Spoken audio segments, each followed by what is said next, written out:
Ladies and gentlemen, can I please have your attention? I've just been handed an urgent and horrifying news story.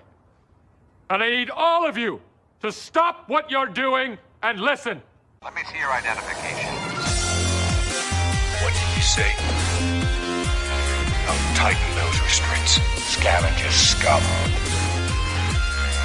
We don't need to see his identification. I will remove these restraints and leave the cell with the door open.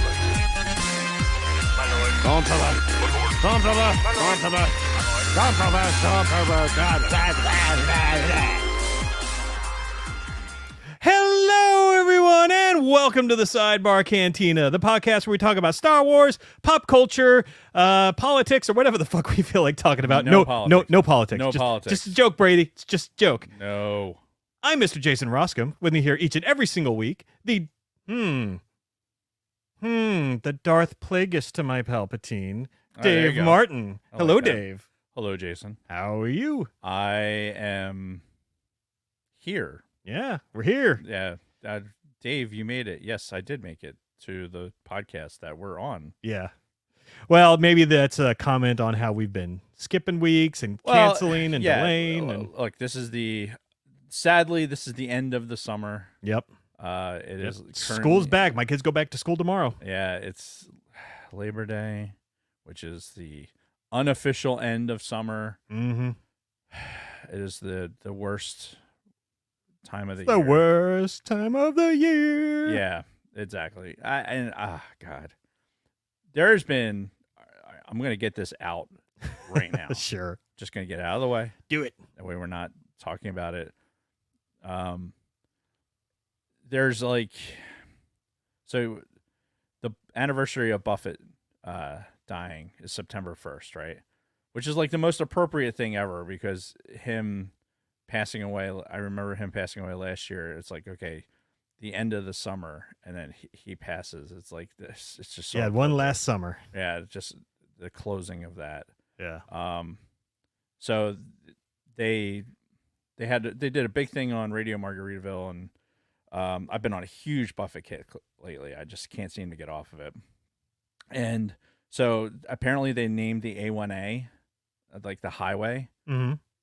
It's now the Jimmy Buffett Memorial Highway. Ah, very cool. Yeah, so they did that this weekend, and they named like September 1st Jimmy Buffett Day, which somebody was saying like, this is bullshit, celebrating, death anniversaries or whatever, blah, blah, blah. And I'm like, well, I think Buffett was born on Christmas. So there's somebody celebrating a thing already that day. So Yeah. whatever.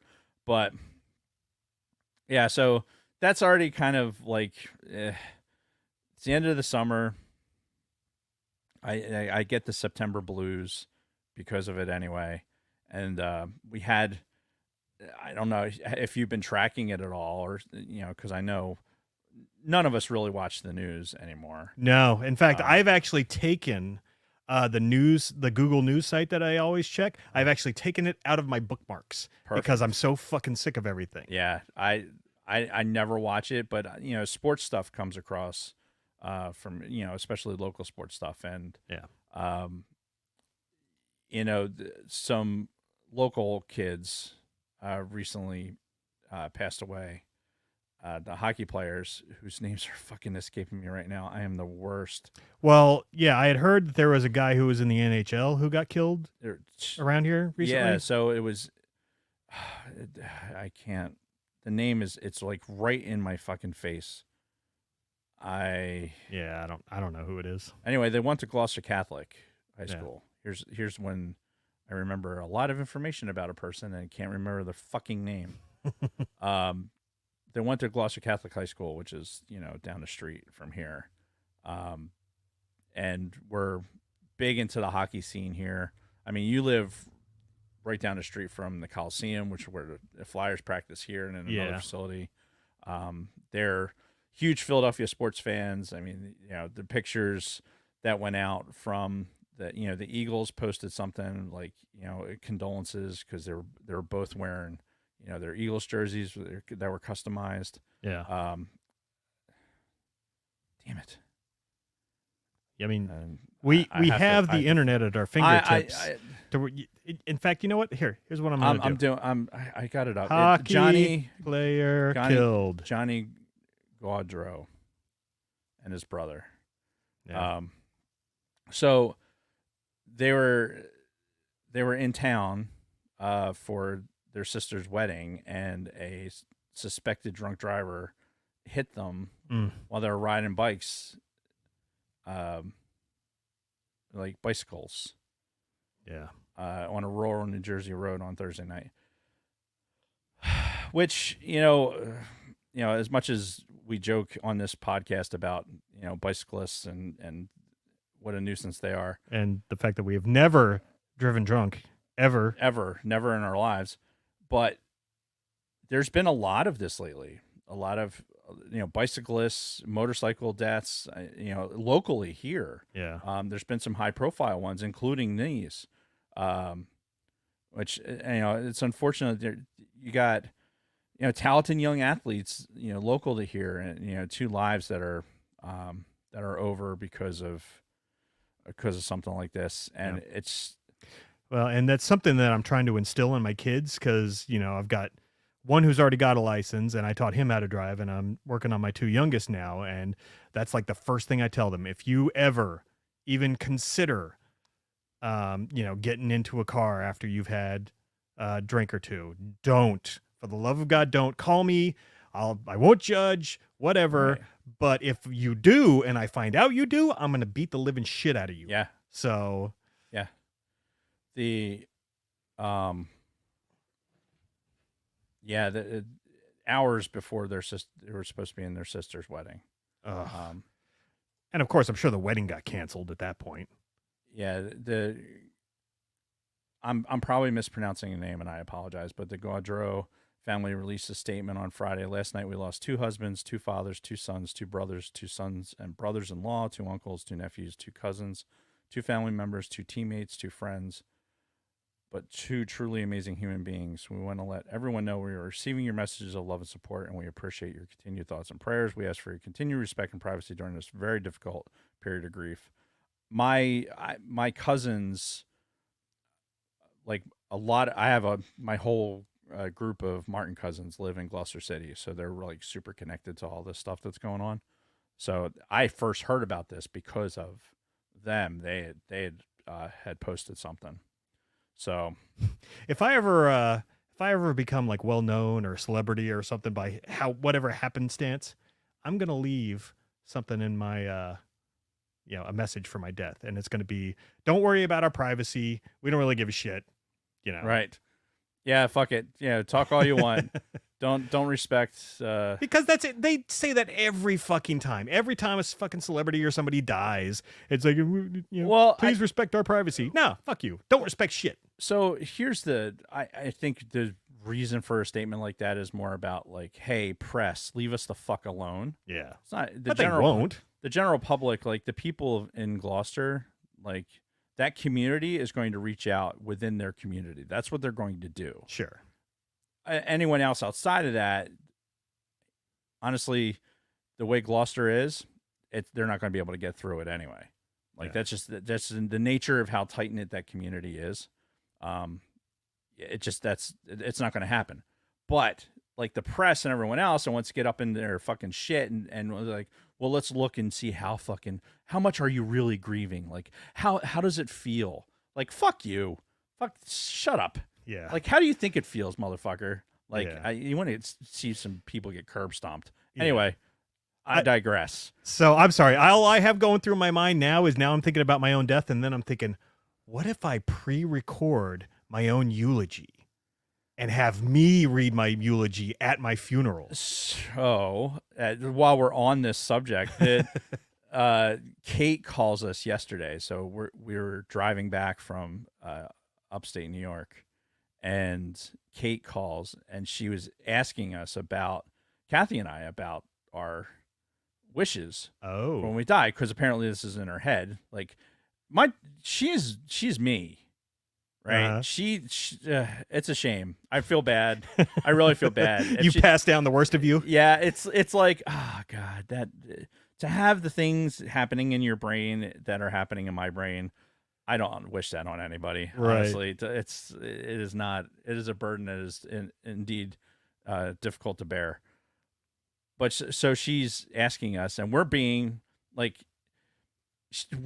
very like, she's asking us questions about like, oh, where do you want to be buried? How do you want to this, and we're just answering the questions like as we're driving. She's like, wait a minute, you got to stop because you're feeding into this too much, and you're giving me too much information. I just want you to tell me like, all right, don't worry about this. And we're like, why? You're just asking us these questions. Yeah. And she's like, I was thinking about you guys getting in a car accident. Meanwhile, we're getting ready for a fucking 5-hour drive. and it's like, well, that's unfortunate timing. Getting ready to drive into this fog bank. Oh God. But saying all that, yeah, I've written and rewritten my own eulogy several times. Really? Yeah. And what I want in the paper too. Right. And I'll tell you, it's an interesting exercise. Like we're starting off very morbid. It only goes up from here, folks. Trust us.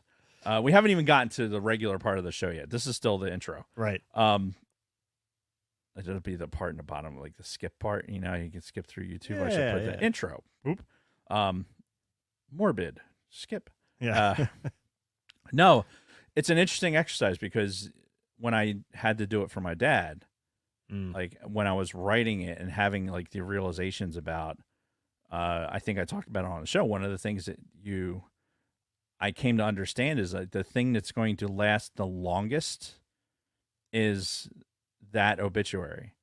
Like, because you think about anything that you're looking up, even for people that have been dead for over 100 years. Yeah. Like, they're going to be looking in newspaper articles to see the obituary. Sure. Right. And with technology the way it is now, they could probably very easily find eulogies of people who have died recently. Yeah.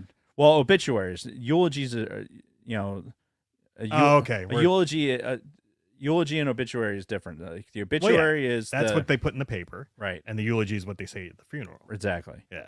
So, because of video and everything else, the eulogy can still be out there, but like the obituary, that is a lasting impression. Yeah.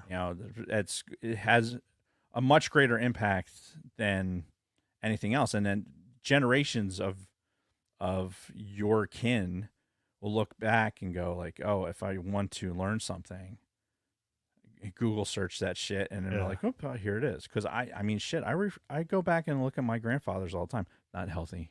It's not a healthy thing. Right. But I do, and I wish I had written it, honestly, but it wasn't my place to do it. But I rewrite that shit all the time, and by thinking about it and writing it, is like, am I in a place where, like, yeah, I'm okay. Right? Am I trending in where I want to be? Right. It's one of those like, if I'm not, all right, well, let's make an adjustment to get me there. Like, is this why you're getting a master's degree?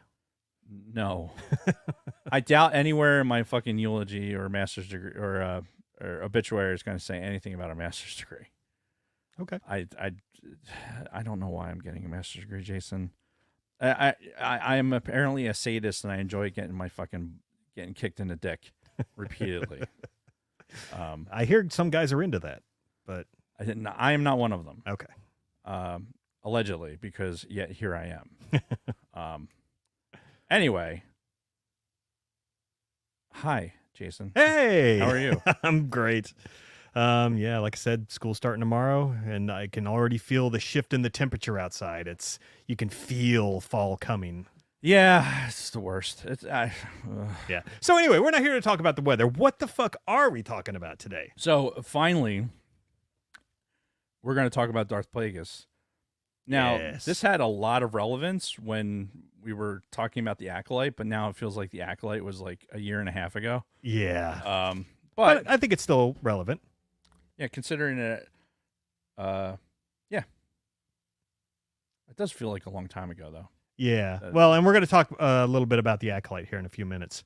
Yeah. But Yeah, it's a Legends book, so this is not canon. Right. But one of the things that we're going to talk about is the stuff that might not be current canon, and whether or not this book would translate well into current canon. Right. Canyon. Yeah. And also canyons. So yeah, that's what we're mostly going to talk about today. But obviously, we have a ton of other shit to get to. Dude, so much. Yep. So 94. I mean, we don't intend to go long, 90. but at the same time, it's certainly a possibility. Really going to try not to, because I have a fantasy football draft for the squadron at 8:30. So you should probably make sure you're there for that. Yeah, and I have a paper to finish. So yeah, as masters students do. Fucking hell, dick kicking.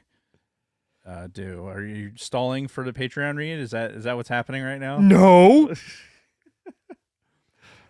Like, Kristen's sent me so many freaking memes and shit over Facebook recently. I got to scroll up for fucking years. All right. So do we want to talk about Patreon? Yes, Jason, let's talk about Patreon. All right. Well, obviously, we'd like to give a huge shout out to all of our current patrons: Frank Kalevich, Don Solsky, Helen Martin, Shotgun Mark, Nick from Swede Studios, Scott and Kim from Used and Abused, Catherine Rennick, Tina Land, Frederick Martin, Wally Frogmore, my wonderful mother-in-law, Patricia Goodstein, Lord Helmet Fire, The Orange and Fett Show, Carly Vickers, David Schmuck, Chantal from Pop My Culture, Kristen Ruscom, Sterling Azier, Dragon Buddy, and Nicholas Schaefer. If you'd like to consider becoming a supporter, you can find us at patreon.com/the Sidebar Cantina. Thank you again for all of your support. You are the reason why we do this.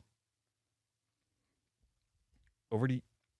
I expected to be finished chewing by now. I am not.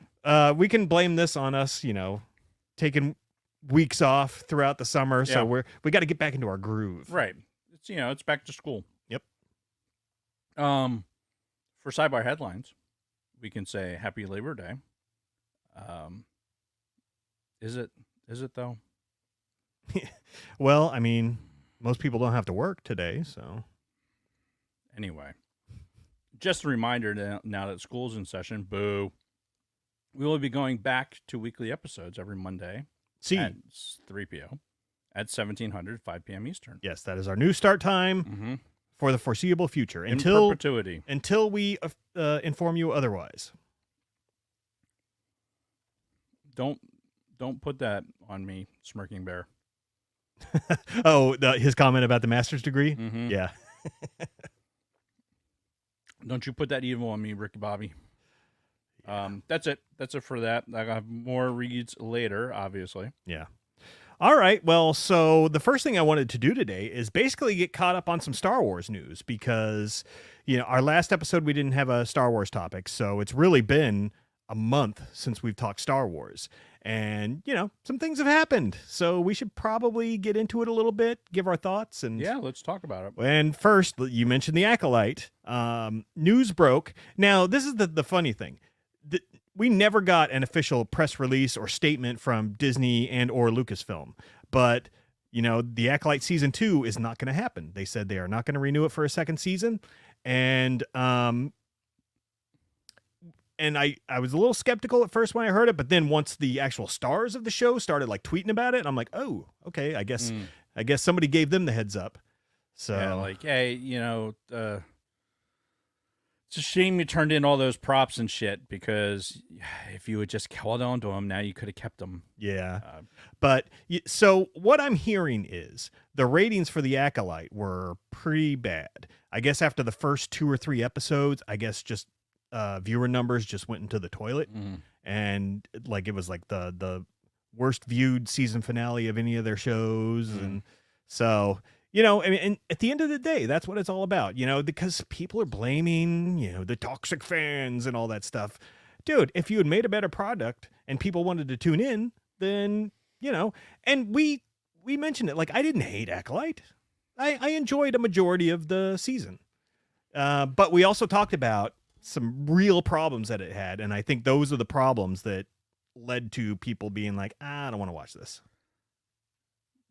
But I don't think we can discount the fact that there was just hate mongering going on, and people you talked about it, I think, pretty eloquently early on with people that were just making their brand into like, all right, let's just hate on this thing. Yeah, they're just essentially using the algorithms to.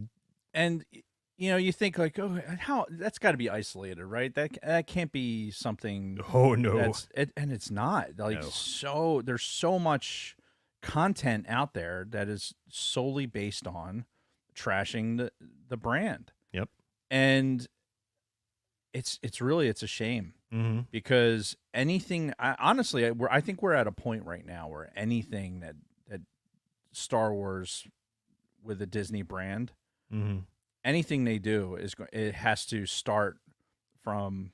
It's like you're starting inside a hole it's 12 feet deep, right? And now you have to climb out of this hole, and then maybe you can move up. Yeah, but you're. Now, is it their own fault? Partly, yes. Yeah. Think about. Can you imagine what the prequels, like, if the prequels were released today, and Jesus. As much as we had this very, we had this reaction when the prequels came out. Oh yeah, yeah. We still saw it. We went and saw the shit out of it, and we had our issues with it, but it was still Star Wars, and I think the difference was we made sure we went and saw it in the theaters because this was how we were going to get our Star Wars. We didn't have this TV shows and all this other stuff. This was like, oh fuck, this is Star Wars, and we found reasons to fucking to enjoy it. Yeah, but for the most part, can you imagine after Episode 1? The way that we felt after Episode 1 with Jar Jar and everything else, if that in today's social media and everything else, that they would have never made a fucking second movie. That is true. They would have. It would have been incomplete. It would have been the fucking Last Jedi. Yeah. People would have been fired. George would have been, put on a cross. I mean, it would just, I just can't imagine. The societal norm these days is just extremism. Yeah. Immediate emotional extremism.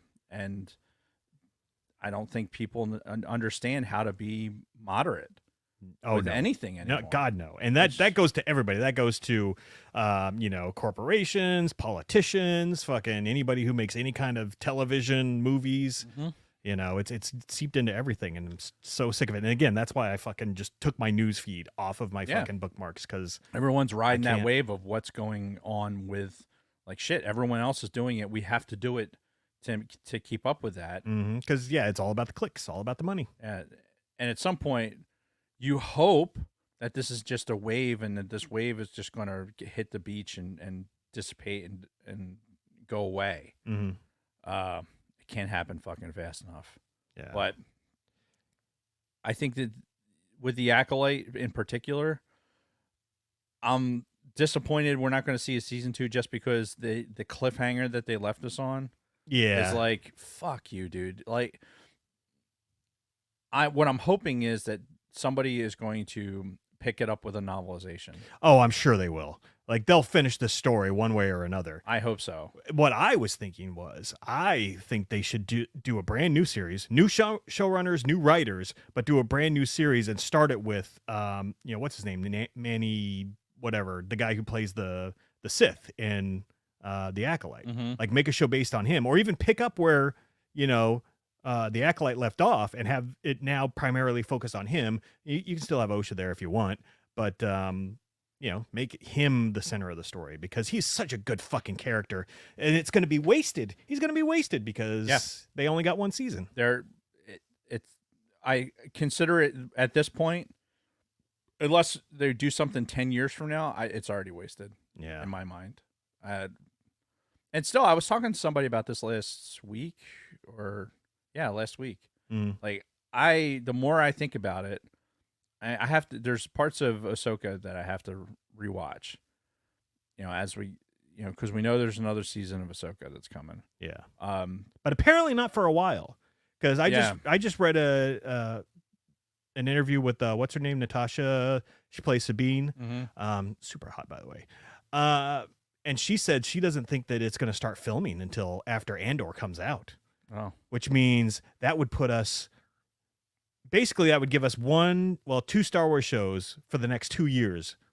And that's it. That could be, I mean, that could end up for the better. Yeah. Honestly. Yeah. I mean, the sort of less is more kind of thing. Yeah. Get some distance away from, the negativity and make people kind of want to see it. Yeah. Like, okay, hey, we're ready. We're ready for it now. But also when you do come back to start making stuff, make stuff that's like, good.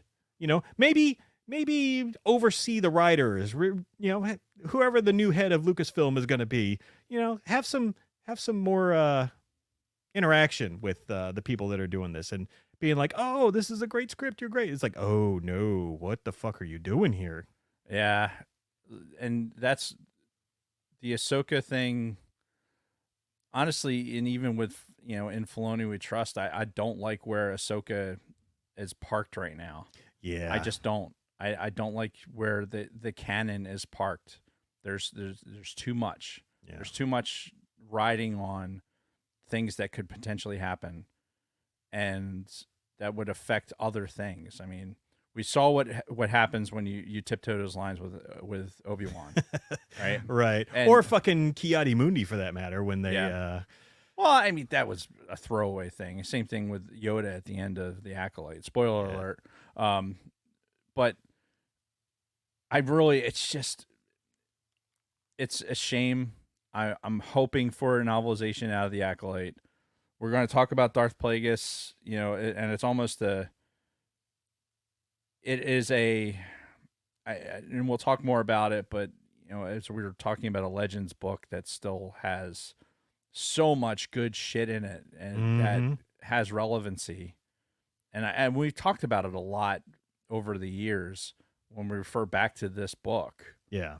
Because of how relevant it is to fill holes that we didn't have in the story. Yeah. And it'd be nice to be able to have the same level of writing and fill that gap. Yeah. So yeah, that's it for Andor, the Acolyte. Again, hopefully they pick up the story somewhere. Hopefully they give that Manny Pacquiao guy. No, wait, that's a boxer. Yeah, Manny Pacquiao is a Filipino boxer. Yeah. Whatever this guy's name is, who plays the Sith, they should give him a show. Right. But names aren't our thing. Like, we're just gonna make it up. Yeah. Make up a name. Fuck it. I'm sure the chat will correct us. Yes. Why not? They seem to be just letting us go with it. All right. So, fuck it. So moving on from that, the Star Wars Outlaws game just released. Several days ago, and I don't give a shit. I haven't bought it, mainly because I don't have time. Well, yeah, that's a thing This too. is a big open world game that to me seems like it needs time. Yeah. Like, I can't. If I'm going to play any video game right now, it has to be like Call of Duty-esque. Like, so you can just get in real quick, just Yep. like blow a bunch of shit up, and then right. 15, 20 minutes, maybe 45 minutes max of a few rounds, and okay, now I'm back to work. Yeah. Like, that's all I can afford to give. Getting into a big open world thing right now is I just can't do it. I can't dedicate that bandwidth. Oh yeah. I just can't. I don't have it. And yeah, I've said this before. I have no love for stealth games. That is not my cup of tea. So you combine that with how shitty like these character models look and everything else. I'm just like, nah, I can wait. Yeah, it's going to get to a point where it'll be discounted, and yeah, by the time I'm ready to play it, it'll be discounted, and I'll pick it up. I'm going to buy it at some point. I'm going to buy it just because it's Star Wars. Yeah, and I'm sure I will too. Don't know how deep I would ever get into it. If I wasn't in school right now, I probably would buy it. Yeah, and just to play it so we could talk about it. But like I said, I just don't have time right now. And I don't want to read a bunch of other people talking about it because, like I said, everything seems to have just like this. I don't need to read about everyone else's negativity. Like, watching, watching just the trailers and kind of seeing the gameplay of it, and hearing a little bit about the stealth stuff. Stealth is fine. It all depends. Like, like Assassin's Creed type things. Yeah, see, I have no love for those games. Yeah, I'm fine with it. My problem is that it's where do you go from, like, if it's Star Wars, like what do you all right, you're a smuggler or whatever, but eventually what exactly are you gonna do?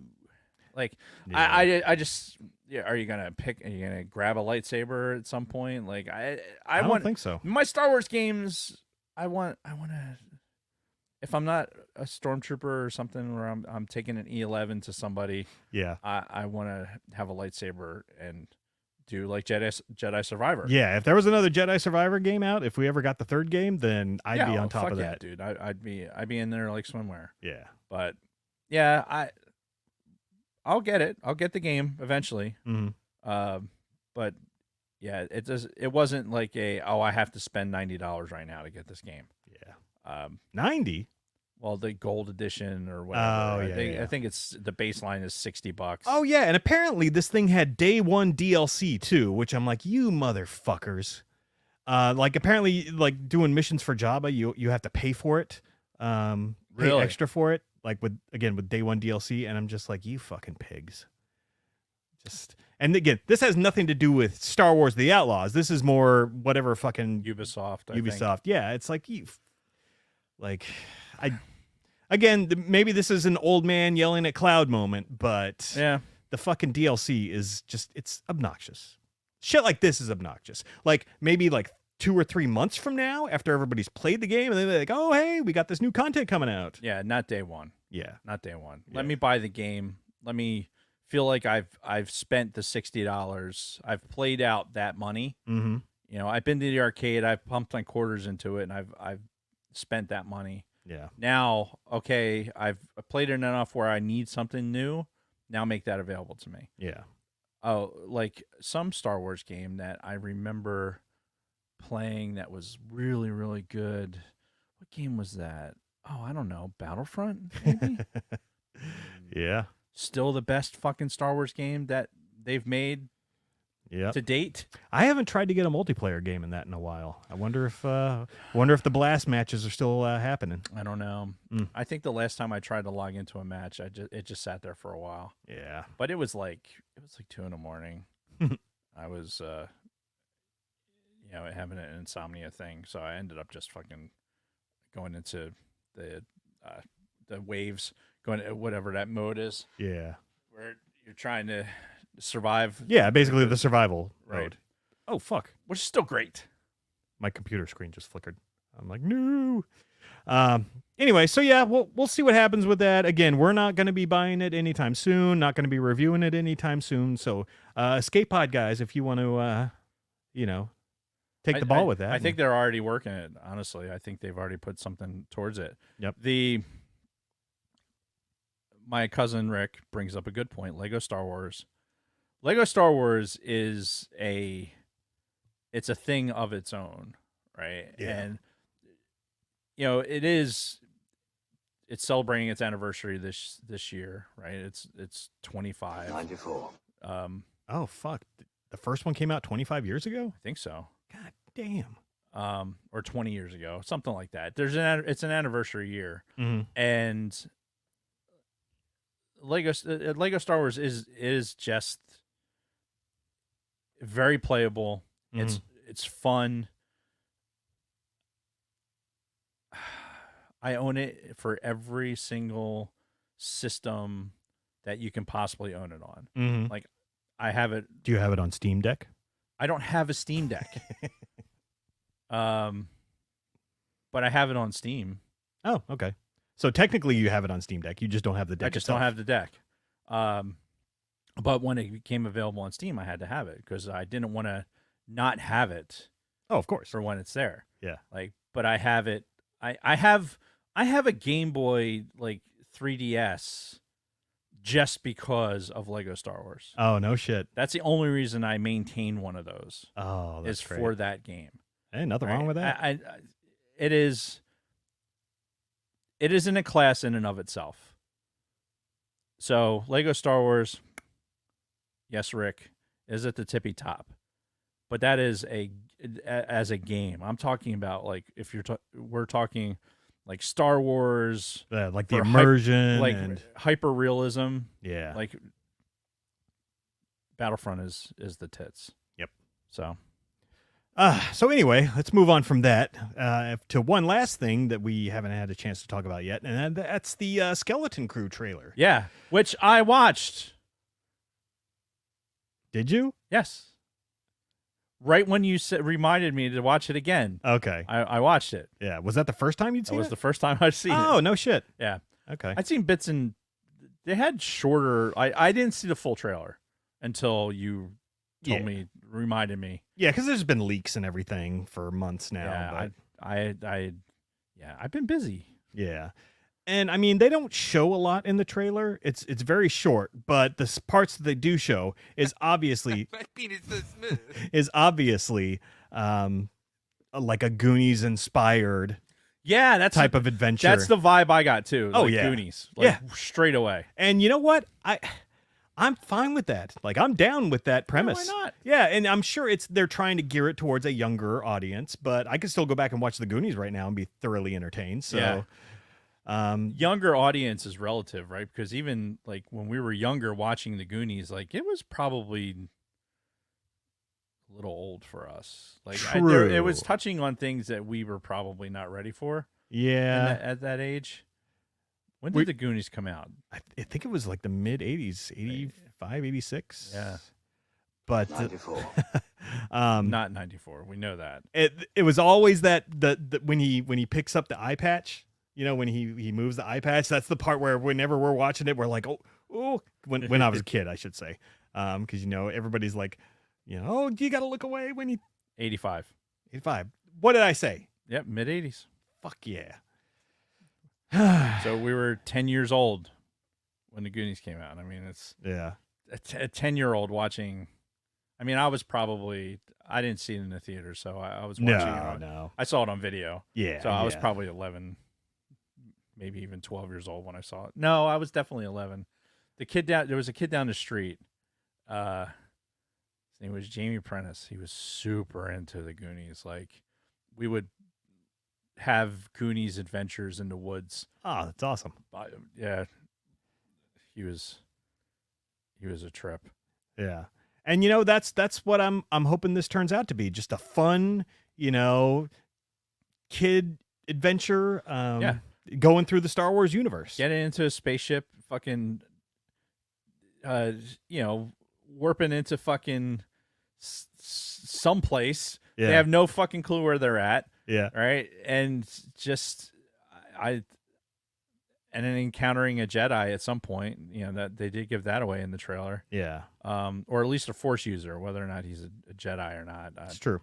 Yep. What time frame are we looking at here? So what I've heard is this is around the same time as Mandalorian. Okay. So we're talking 5-ish years after Return of the Jedi. Okay. So, all right. Yeah. But again, I don't think we've gotten any official confirmation yet. Yeah, I'm looking forward to it. Yeah, and I honestly think this might be a sleeper, because. I don't know. Something about it when I'm watching this trailer, I'm like, this feels fun. And this feels like something that might resonate with all of us. Because Goonies. Yeah. Like you had that reaction. I had that reaction. I guarantee you that we all, Dragon Buddy had that reaction, I'm sure, because he watches Goonies more than people probably should, apparently. Really? Are we, hold on. We got to pivot. Are we talking weekly? Not daily, right? Yeah. Maybe weekly or monthly. Monthly, would be understandable. I watch the Goonies more than people probably should.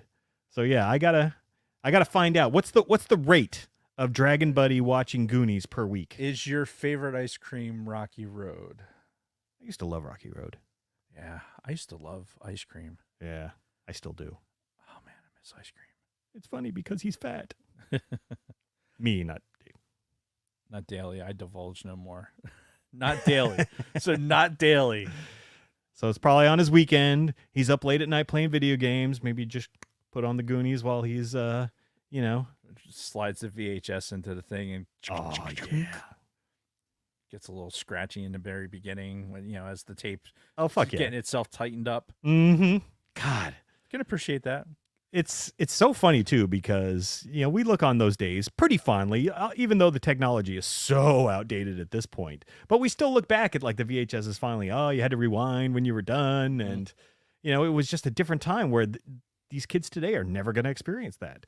Yep. Their movie watching is going to consist of, what do I want to watch? Let me go to my computer and I'll watch it, or let me stream it to my TV. Yeah, for now, until all the digital media rights go away and everyone's scrambling. Mm-hmm. Those of us that have shit saved on fucking independent drives will be. Yep. It's funny, Rick. Frederick Martin, friend of the show, Patreon supporter, cousin, henchman, good has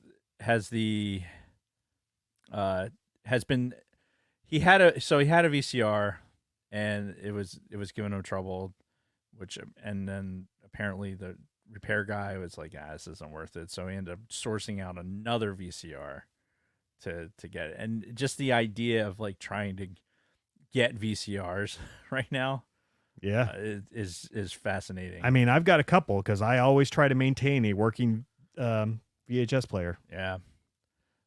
Well, and it's the tapes now. It's like, how do we preserve the tape, the magnetic tape? Because it's we need argon boxes and shit like that. Yeah, and it's something to where I know that I need to get these translated over to digital at some point. Yeah, because he his setup is he converted a whole bunch of the Martin Home movies to digital. Nice. Like, so I've got a bunch of them on my fucking hard drive right now. Sweet. Yeah, it's weird. Weird. My fucking wedding video. He digitized that for us. Is this the one that you said you hadn't watched? Never. Yeah. It was the first time we had seen it was for our anniversary. Or was it anniversary or Valentine's Day, Rick? I don't remember. Probably an anniversary, I would imagine. Well, I think it was after our anniversary date is when we actually did the conversion. So I think it was for Valentine's Day. I'm pretty sure. But the first time we had seen it, my wife had seen it. Yeah. Like, I watched it while we were doing the digitizing, but it's fucking weird, man. Mm-hmm. We were talking about 25 years. Yeah, that was fucking 25 years ago. Yeah. Insane.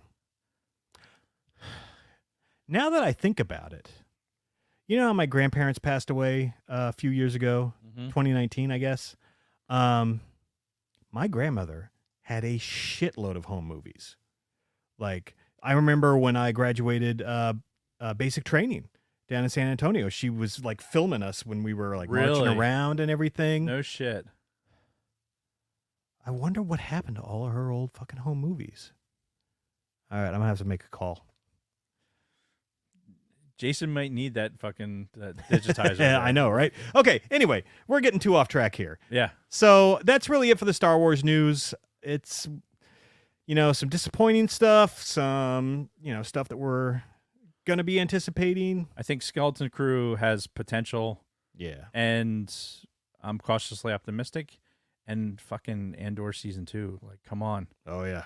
Bring it. And like they're starting to hype it up already. Like like our girl, the hottest woman on planet Earth, the gal who plays Bix, she's been out there doing some rounds, and she's mentioned that like she was blown away at how much better season 2 is than 1. So my penis so smooth. Not when season 2 comes out. So yeah. Anyway. Moving on, should we get into our weeks really quick? Yes, there's nothing quick about our weeks. No, but I'll try. All right. Because we do have a main topic to get to. Eventually. So, I have several additions to... The Sacred Jedi that have been, in here collecting dust because we haven't had a Star Wars topic in a while. So, true. So let's get to it. First...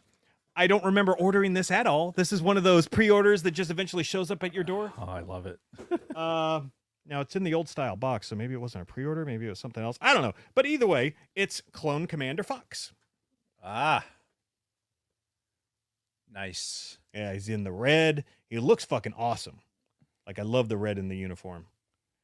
But yeah, another Clone Commander. Jeez, what gun is that? The big gun? Yeah. That's the same gun that that some of the others use. Yeah. Looks Remember different. when they killed Kiadi Mundi? Mm-hmm. I think some of those clones that were shooting him had some of the big ones, because they're almost like, I don't want to say Gatling guns, but they're like a heavy gun that's like. So these the pistols, right? Those pistols, they're not the DS-17s, they're the DH-17s, right? Yeah, because they were different style during the Clone Wars. Right. Because I remember Rex having one of these in one of the episodes. So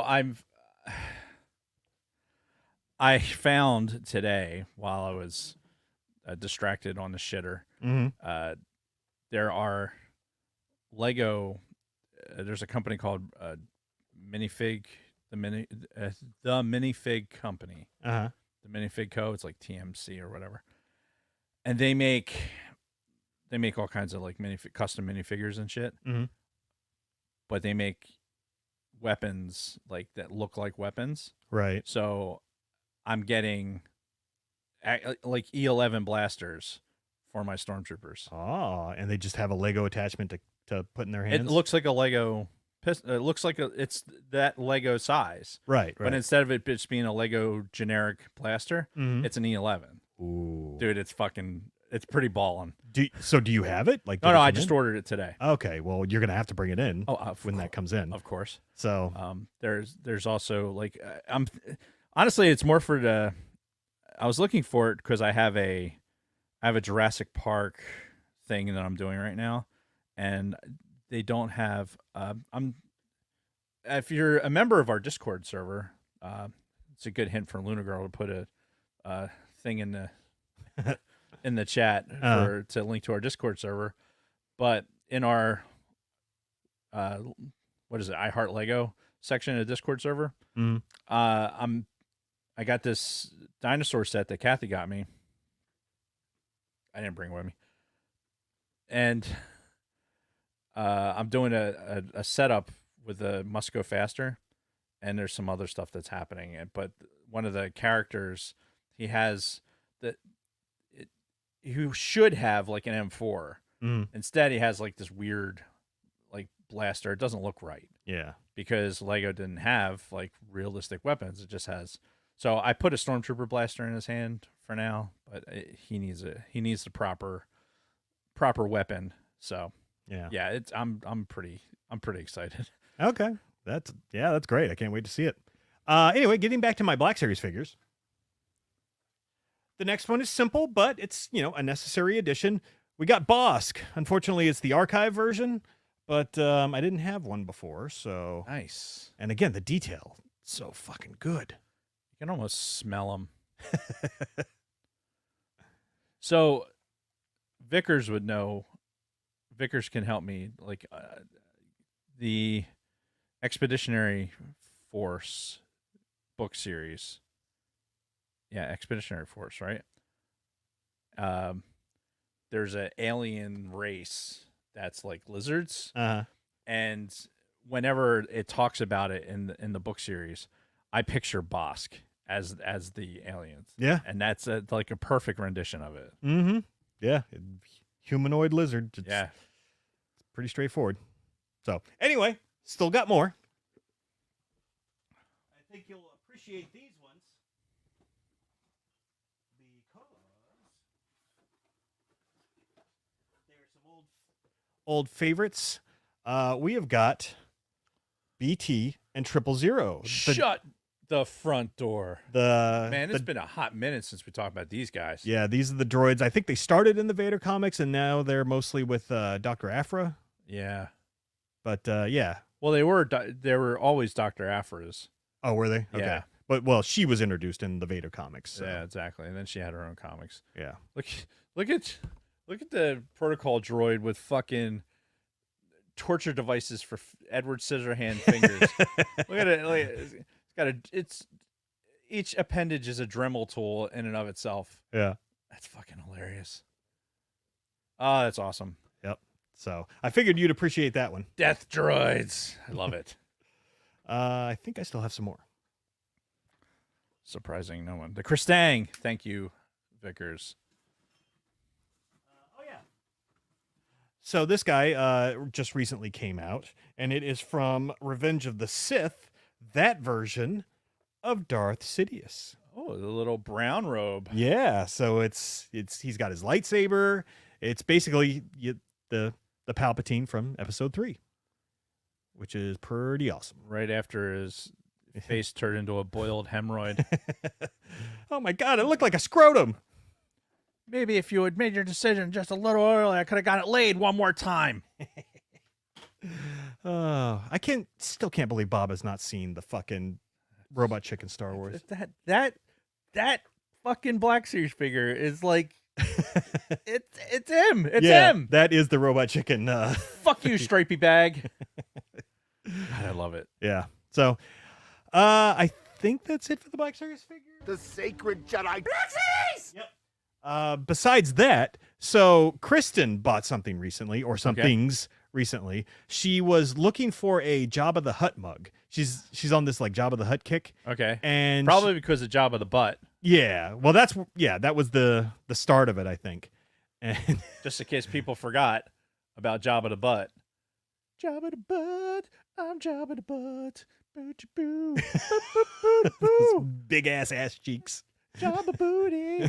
And I love the fact that he's like sticking it out like, ooh. Jabba booty, boo, boo, boo. Like he's giving a lap dance or something. Could you imagine getting a lap dance from Jabba? You know you want it. Is that like mud flaps hanging down? What's happening down there? What's happening? Anyway, so she bought this mug.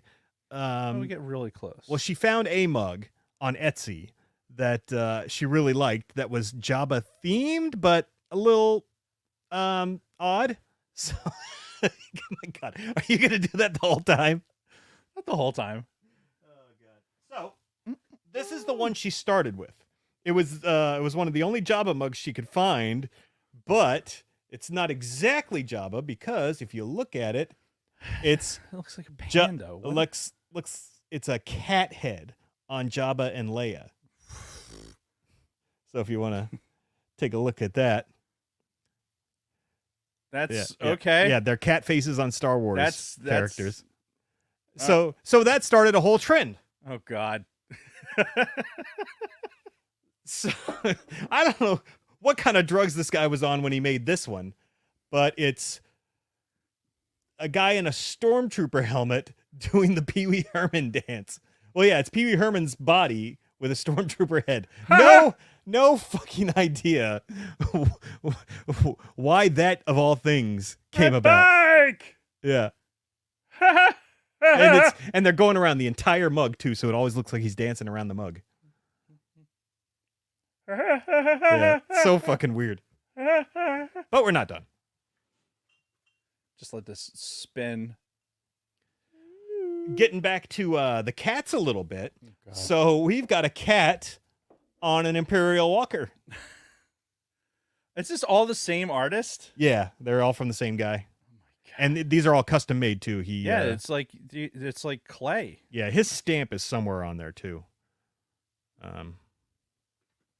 Is it this little Death Star? How you doing? Yep. That's pretty cool. There's the mark, the pottery mark there. Yeah. Right by my fat finger of justice. Looks kind of like a Death Star. Yeah. Right there. Yeah, that's his mark. It's on all of them. Where did I find a spider web? Fucking hell. And the last one is again, no idea how this came about, but it's a kid on a bike with Boba Fett's head. My bike!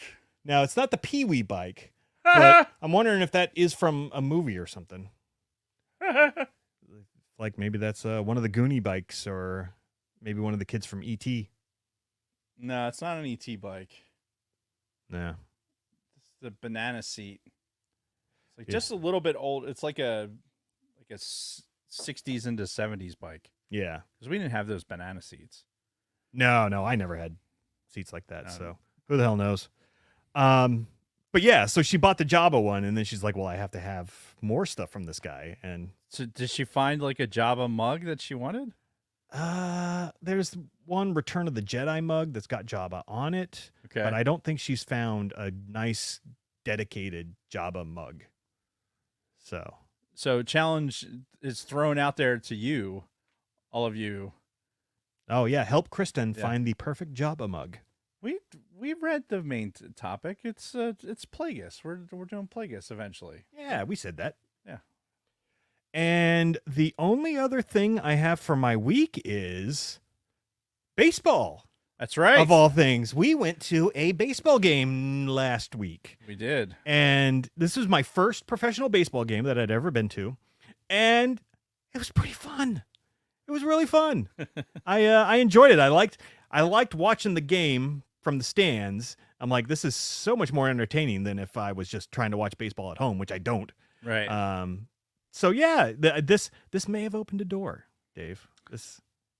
Dude, I was taken aback when you said that we're walking into the stadium. You're like, oh yeah, this is my first game. I'm like, oh, okay, and you're like, when I pressed you, and it was like, no, it's my first professional baseball game. Yeah, I mean, like obviously, since Little League or whatever. Yeah, I was in Little League and all that, but nothing after that. Fucking. It was one of those things like I can't imagine. Growing up where I did, so close to, having the Phillies and everything else, like it was such a part of my growing up. Yeah. Baseball and football, like the professional sports. Yeah. And going to the games that I was just like, wow. So what was fun was watching you watch stuff. Yeah. So that was pretty cool. We missed out on the extra innings, I guess. Well, yeah, we went extra innings. We left early because we had to work the next day. It was a Monday. Yeah. And we didn't get ice cream in a helmet. Yeah, so I was told by a coworker that I'm supposed to do that. Yes, we didn't. We did not do that. We got Chickies and Pete's, so we got crab fries. Yeah. And we went walking by it. We had just gotten our toy, our bobblehead. Yeah, which we haven't shown yet. Okay, we had just gotten the giveaway, and we went to we were walking towards our seats, and went past the little Chickies and Pete's thing that just sells crab fries up there. Yeah. And there was nobody there.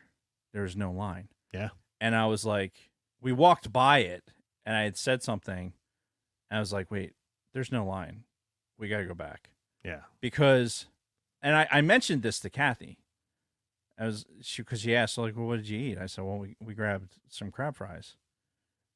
Are those gluten free? Yeah. Okay. French fries are gluten free. And I said there was no line. She's like, are you really? It's like, yeah, there was no line. There's never no line for those crab fries. Really? Never. Yeah, we walked right up to the front. Right. And it's not like people weren't out and about. There were like the eatery right next to it had a long line of people. Right. The fact that we were there we were reasonably early. Yeah. But again, tons of people there still. But yeah, nobody was in line for crab fries. And I'm like, nope, can't pass this opportunity up. So ended up getting crab fries and realizing that crab fries, especially when you eat 90% of them, it's very filling. Yeah. If there was a diabetes for salt, we would be dead right now. Yes. Oh God. Yeah. There is a diabetes for salt. It's called heart disease. Okay. So we'll be dead soon. I take medicine for that. I just, take a little extra. Yeah. Sprinkle some crack on it and get the hell out of here. But yeah, I took Jason around. We went and we sat in the seat. It was Star Wars night, which is the reason why we were there. Yeah. I took some pictures of, they had 501st was there doing the cosplay. Yep. There was a really good Palpatine down on the field. There was. Yeah. They had a chopper droid, which I hadn't seen. Like a full-size chopper. Yeah. And it was out there with the R2s. Those R2D2s I see like everywhere, almost every event. Yeah. But I had never seen the chopper one, so I was hoping we'd run into him, but we ended up not running into him. Yeah. I don't know where they were hiding the cosplayers, like the 501st people, because we had to do a lot of walking around. Yeah, we did a full loop loop around that fucking stadium and never saw them. So well, we saw those one cosplayers, the troopers and the Krennic, the ones that we got the picture in front of. Right. But it wasn't the guys that were on the field. No. It took us walking the entire, basically the entire lower level to run into them. So, yeah, like I said, it was fun watching you experience like stuff for the ball game. Yeah. And I think the most poignant thing you said was on the way out. When you were talking about the difference between walking out of a baseball game, even if they lose, that it's not the same as when you are coming out of a football game. Yeah, because every football game, matters. Right. In the NFL, so. And, as we're walking out of Citizens Bank Park and right in front of Lincoln Financial Field, and I was like, yeah, you walk out of that stadium after a loss and you feel like you're at a funeral. Right. Like you want to just find somebody and beat the fuck out of them because every time they lose and you're leaving that building, there's no like, we'll get them next time. It's a funeral march. Yeah. So that hit me. Yeah, because baseball plays what, 87 games, something like that. 162 games a year. Oh shit! Okay. In the regular season, so there's 81 games at home. Wow. Yeah. So it starts in, preseason starts like February-ish, down in Florida, and then they come up from Florida in late March, and they got some preseason games that they play, and then season starts in late April. Yeah. And they're going to play until the last week of September, and then October playoffs will start. Yeah, and I feel like these baseball games are more about the experience than necessarily, who wins, unless you're in the playoffs. I'm sure that's a whole different experience thing. Or depending on who comes to town, like I'm sure certain teams coming to town will really get people fired up. But yeah, like when the Braves came to town for the division series the last time, it was spectacular. Yeah. So, but yeah, it's more, I feel, again, having been to one professional game, that it seems more about the experience of being there, watching the game, than it is like, oh, my team's got to fucking win. And then, the funeral march afterwards. Yeah. Doesn't really exist, I would hope. You can sit the game. The one thing about baseball right now is that this newer stadiums, almost anywhere you're sitting, is a good view. Yeah. Right. Which I was explaining to Jason. Back in the day, the 700 level, no.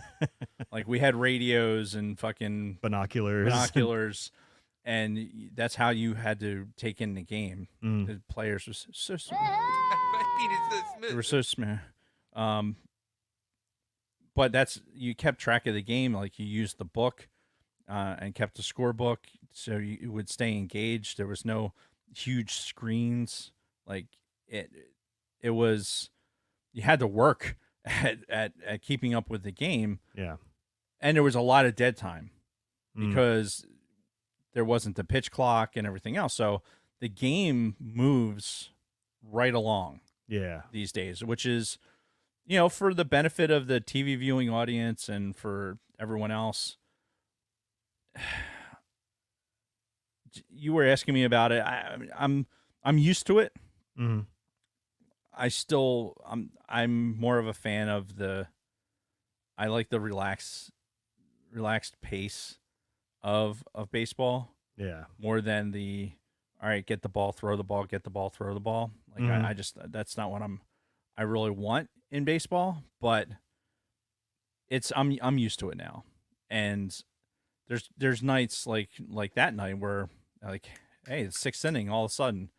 Like, okay, and it's not fucking 10 o'clock at night. Yeah. So it has its advantages to having the pitch clock and things like that. And somebody who's sitting in the stands watching the game, you're getting to see good baseball. You're getting to feel the energy of the crowd when something happens. Mm-hmm. And you don't get that on television. No, definitely not. And the big screen they have is beautiful. Oh, dude, that fucking screen, man. We were at the Baseball Hall of Fame this weekend, and we're looking at like pictures of the ballpark when it first opened and what the old screen looked like, the size of it compared to the size of it now. Even when the ballpark in 2003 when it was new. Yeah. Like the screen has exponentially gotten bigger since then. And it's just, you can be sitting fucking 1,200 feet away from it, and it looks like it's still a 70-inch television in front of you. It's insane. It's absolutely insane. Yeah. It was very cool. So, yeah. And we went on the Star Wars night, which, according to Dave, every year they do something new for that. And this year it was a bobblehead of Ranger Suarez in a Mandalorian outfit. So I don't know if you can see him very well. And he's in the powder blue. Yeah, that looks like Jango Fett armor. Yeah, powder blue. Like, see, that's an old school Phillies emblem. Oh, yeah, on the back here. You can see like on the side how he's wearing the powder blue. That's so like the colors that's are matching the old Phillies. Yeah, that's a throwback uniform. That's my favorite uniform. I love that. Yeah, that throwback when they wear that.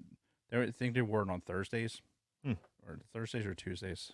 Yeah, because they were wearing the City Connects on Fridays, and I've talked about the City Connects already. But yeah, we got those, and you had to buy, like, fair warning though, if you're going to go to a theme night at Citizens Bank Park, when you buy your tickets, make sure you buy a ticket with the theme night coupon attached. Yeah, because how many times did we get stopped by people and go, "Oh, how'd you get the bobblehead?" and all that? Yeah, where'd you buy that? Like, you have to have a special ticket, and you got to go wait in line. Yeah, which last year didn't have special ticket, was disappointed, and the line to pick up the thing with the people that had special tickets was fucking insane. Yeah, which is one of the reasons I wanted to get there early.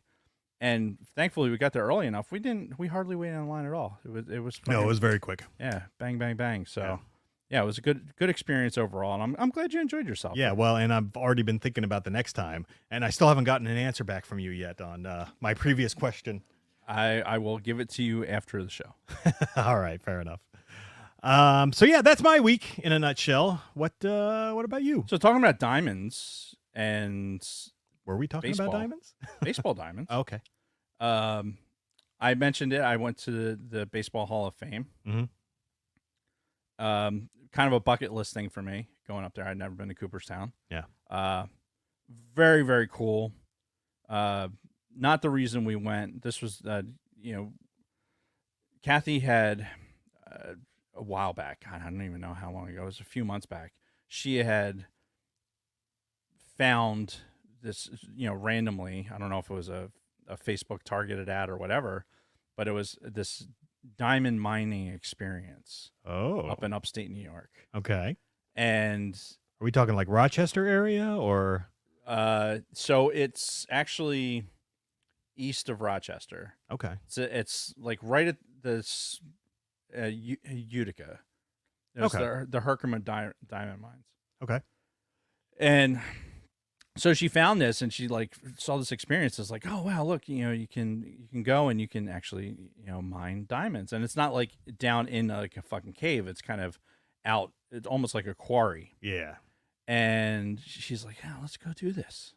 I'm like, okay, yeah, let's do it. Fuck it. Yeah. Yeah. Empty nesting. This is the joy of it. We just make sure somebody was able to take care of Holly, and yeah. So we that's what we did this weekend. And we drove up to Utica, spent a couple nights there, and went diamond mining on Saturday.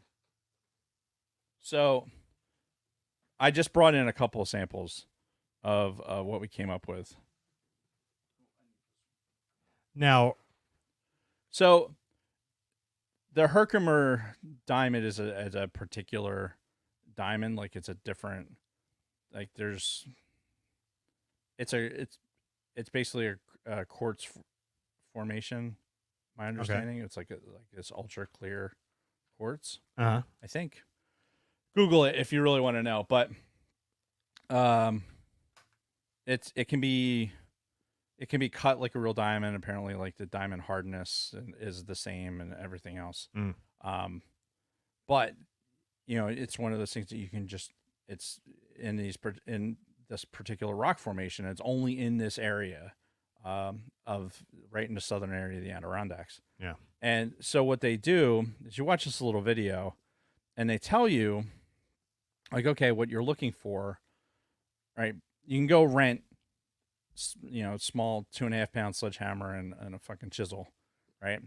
And so you're like, okay, you want to find rocks that are like this, that have openings like that. So almost like spongy openings. Yeah. Right? Because in those openings is where the crystals will grow. And so looking at that, like if you kind of turn it in the light, you can see it's kind of shimmery. Oh yeah. Like, so that's one of the ones that I had busted up. And if you look in the hole, in one of the holes, you can kind of see there's like some crystals. Oh yeah. In there. Yeah, I can definitely see it. So I wanted to have, like, they call this a matrix. I don't know if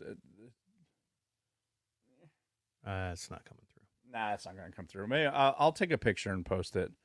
But this rock, the way it's, when you look at it like this, like, okay, this is a prime candidate to get one of the diamonds out of it. So initially when we got started, Kathy fucking, it's kind of like a light rain on Saturday. It was kind of rainy. And we, I start smashing rocks, smash. Nothing. We ain't found shit. And she got, she cracked one open and found almost like a ring size diamond one, which was like really cool looking. And she found a couple other smaller ones. I'm like, damn it, I didn't find shit. So finally I like change positions and I go find some other rocks, and I'm just like, you know what? I was being like really, really like analytical about it. I'm like, I need to stop being so fucking. You're just like trying to calculate where you think the best one would be. I'm just going to like, all right, that one. I'm just going to beat the shit out of that one. Yeah. So then I pick it up and bang them open. And like, so this is one of the ones I got. From that formation? From a different one. I'll be damned. Look at that. Yeah. So let's see if the people can see it at all. So when you crack open that matrix, like, it can house. See that? Yeah, you kind of see it shimmering. Yeah. And I guess like value for these things are all determined based on like the shape, right? It's just like a regular diamond shape. It has to have the points at both ends. Like, I didn't take this out of the rock. I just left it in there because Kathy and I both were like, oh yeah, we're just, we kind of like it in rock. There's almost like two formations of crystal there. You kind of see it split or not. But, and one of the first one that when I first said, fuck Hulk smash, like, I actually got, so that was in half. So that there was like two of those. So I think what happened was it had broken half. Yeah. Either from me smashing or from, just over time or whatever. But it looks like a piece of fucking glass, man. It feels like it too. But yeah, in this particular rock formations in this area, that you can get these diamonds, and they're like jeweled diamonds. I mean, they have. Go ahead. I was gonna say, it's so strange how smooth, like, the flat surfaces are. Right. Oh, like how that forms naturally. I know. No fucking clue. Yeah, the crystal formation is fucking fascinating. Like, I've collected a ton of rocks, like quartz and stuff like that, and I've never gotten a crystallized form like this before. Yeah. And the fact that, like, you paid, military was free, and it was $20 for Kathy. That's pretty cheap That's cheap. for And a you get to fun keep- little adventure. Yeah, and you keep whatever fucking. Once you get into the mine, if you want to pick up a fucking 50-pound rock and bring it with you, you can. Okay. You know, you're gonna carry it out of there. You can fucking take it. Yeah.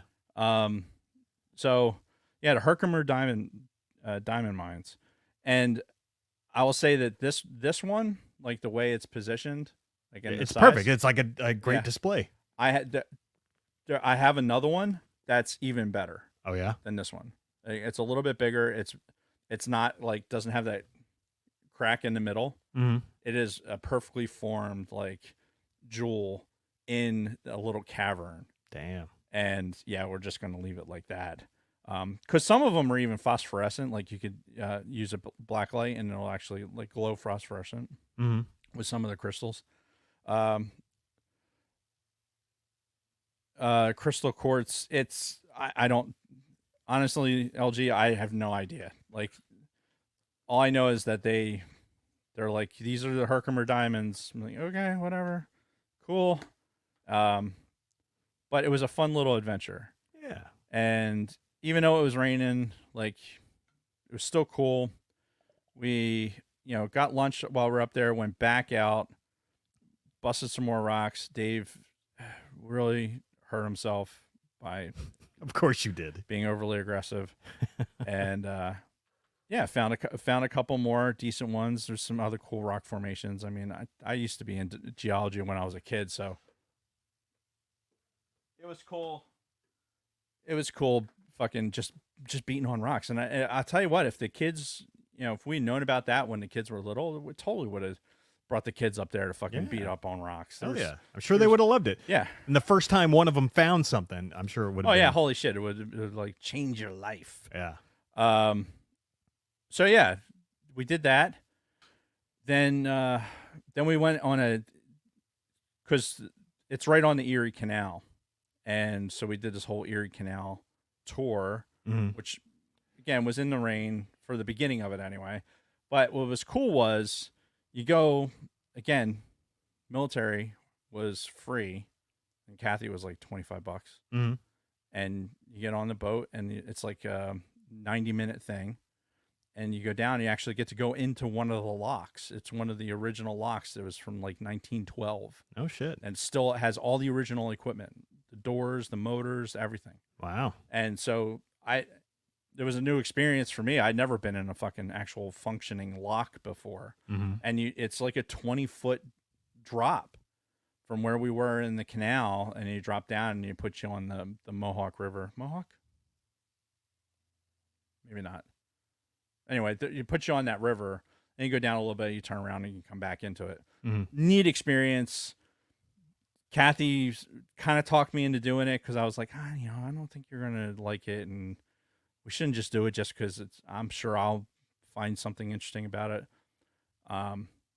But we ended up like, the guy was super engaging who was doing all the talking through it. Yeah. Lots of really interesting facts about the Erie Canal. Go figure. But yeah, it was a fun, cool experience, and we were wore out by the time we got back to the room. So funny you bring up Rochester.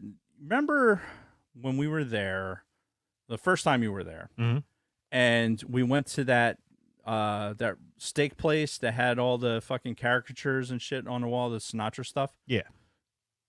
That's a chain. Oh, really? Because we went to one in Utica. Yeah. And I'm sitting here, I'm like, man, I feel like I've been to this restaurant. And I was thinking back. And that's the one that we went to. That's the one we went to. I'll be damned. I went into on Google Maps and went to Rochester and fucking was scrolling in. Yeah, because that was the one that wasn't too far from our hotel. It wasn't. If I remember. Yeah. No, it wasn't. Huh. There's a whole associated story with that we're not gonna tell. I feel like we've already told that story in the past, but yeah, well, we're not gonna do it now. Okay. Not sober. Right. Anyway, yeah, 2.5 hours from you. I would totally do it.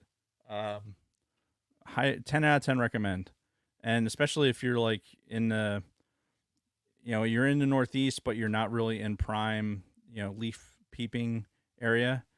Leaf peeping? Yeah, seeing the fall foliage change. Oh, okay. I've never heard that expression before. Anyway, it's just starting up there in the Adirondacks. Yeah. So in the next couple of weeks, I'm sure it's going to be fucking phenomenal up there. And it's out like same thing with Cooperstown, like Baseball Hall of Fame. That town is in the middle of fucking nowhere. Mm-hmm. Like it's not like, oh, you figure it'd be like there'd be hotels everywhere. Like, no, it's a small town. It has some small town hotels. It's right on the water, which I didn't know. Huh. Like it's this beautiful fucking lake that's right there. So it has these little fucking motels that cater to some summer business. You can tell, and it's just a sleepy little fucking town that has the Baseball Hall of Fame in it. And being a baseball guy, I just loved seeing all the like so many baseballs, dude. There's so many just baseballs, and after taking a picture of probably the 35th baseball, I realized that, man, I have this fixation on baseballs. I just I thought you were gonna say on balls. My penis is so smooth. like Dave's got a fixation on balls, people. like I have a baseball right here, right? Baseballs are my fidget spinner. Like so, and it's just there's like a psychological connection with baseballs for me, and which I'm not going to get into here because that would take forever. But there were so many baseballs that had significance, like home runs hit, perfect games thrown, things like that. Yeah, and condition, just all these different baseballs and the history behind that one object. Right? It's like this thing, Barry Bonds' fucking home run ball to surpass Hank Aaron for the record, right? Yeah. So apparently the guy who got it actually carved an asterisk into it. Oh, because of the steroids? Of the PEDs. So that ball is sitting there like on display with a fucking asterisk carved in it. Well, I know Todd McFarlane bought Barry Bonds's because I was listening to a lot of sports radio at the time, mostly for football, but baseball stuff trickled in. And yeah, I had heard that after Barry Bonds broke that record, because it was a big story that year. Yeah, between him and Sosa, or no, that's the other guy. You're thinking McGuire. And Sosa, but then the Barry Bonds one was a couple years later, right? Yeah, that was later. Yeah. So yeah, I feel like it was Todd McFarlane that bought that. It didn't give credit to whoever it was. It said that the I forget. I took a picture of the sign. Yeah. But and shit like that. It's hey, here's this baseball that did this thing. Those people touched it. It's like very like it's a very physical, visceral connection to an event. Yeah. Autographs on balls that I have a handful of autographed baseballs, and all of them have some sort of story behind it. Like going and buying an autographed baseball to me is ludicrous. Yeah. You're paying money for something that all you're doing is to have it. Right. There was no experience associated with it. Right. Like I have a baseball signed by Darren Dalton. Right. And Darren Dalton, like we were at the stadium and we were walking around, and it just so happened that Darren Dalton was signing autographs. Like he was sitting there in front of the one store by the cheesesteak place, in the back alley there. Yeah. In Ashburn Alley. And he was signing autographs. I'm like, man, I want to get some. I want to get something. Yeah. Like, it's Darren Dalton. You that doesn't mean anything to you, but and he was the catcher for the '93 Phillies team that went to the World Series. Okay. And one of my favorite players of that team. So I got in line. I had a Phillies. I bought a Phillies baseball, and got my picture taken with him and had him sign a baseball and talked to him for a couple minutes. Yeah. And had to get to have that experience. And, you know, he passed away like the next year. Oh, shit. Yeah, he passed away from cancer. Wow. So it's just like, it just adds more to that memory. Yeah. I've got a baseball that's signed by the 89 Dodgers that we got from the airport. Oh, yeah. You know, for a thing.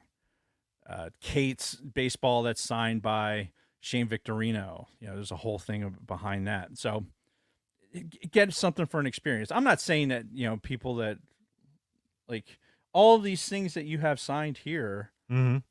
Yeah, I got the signatures myself. Right. And I got to talk to the person Yeah, for however long. You trekked out to fucking Chicago Yeah. to get Mark Hamill's signature. I mean, that's a whole fucking experience associated with that. And I think that's what it's about. But anyway, I don't know where I was going with that. I don't know where it came from.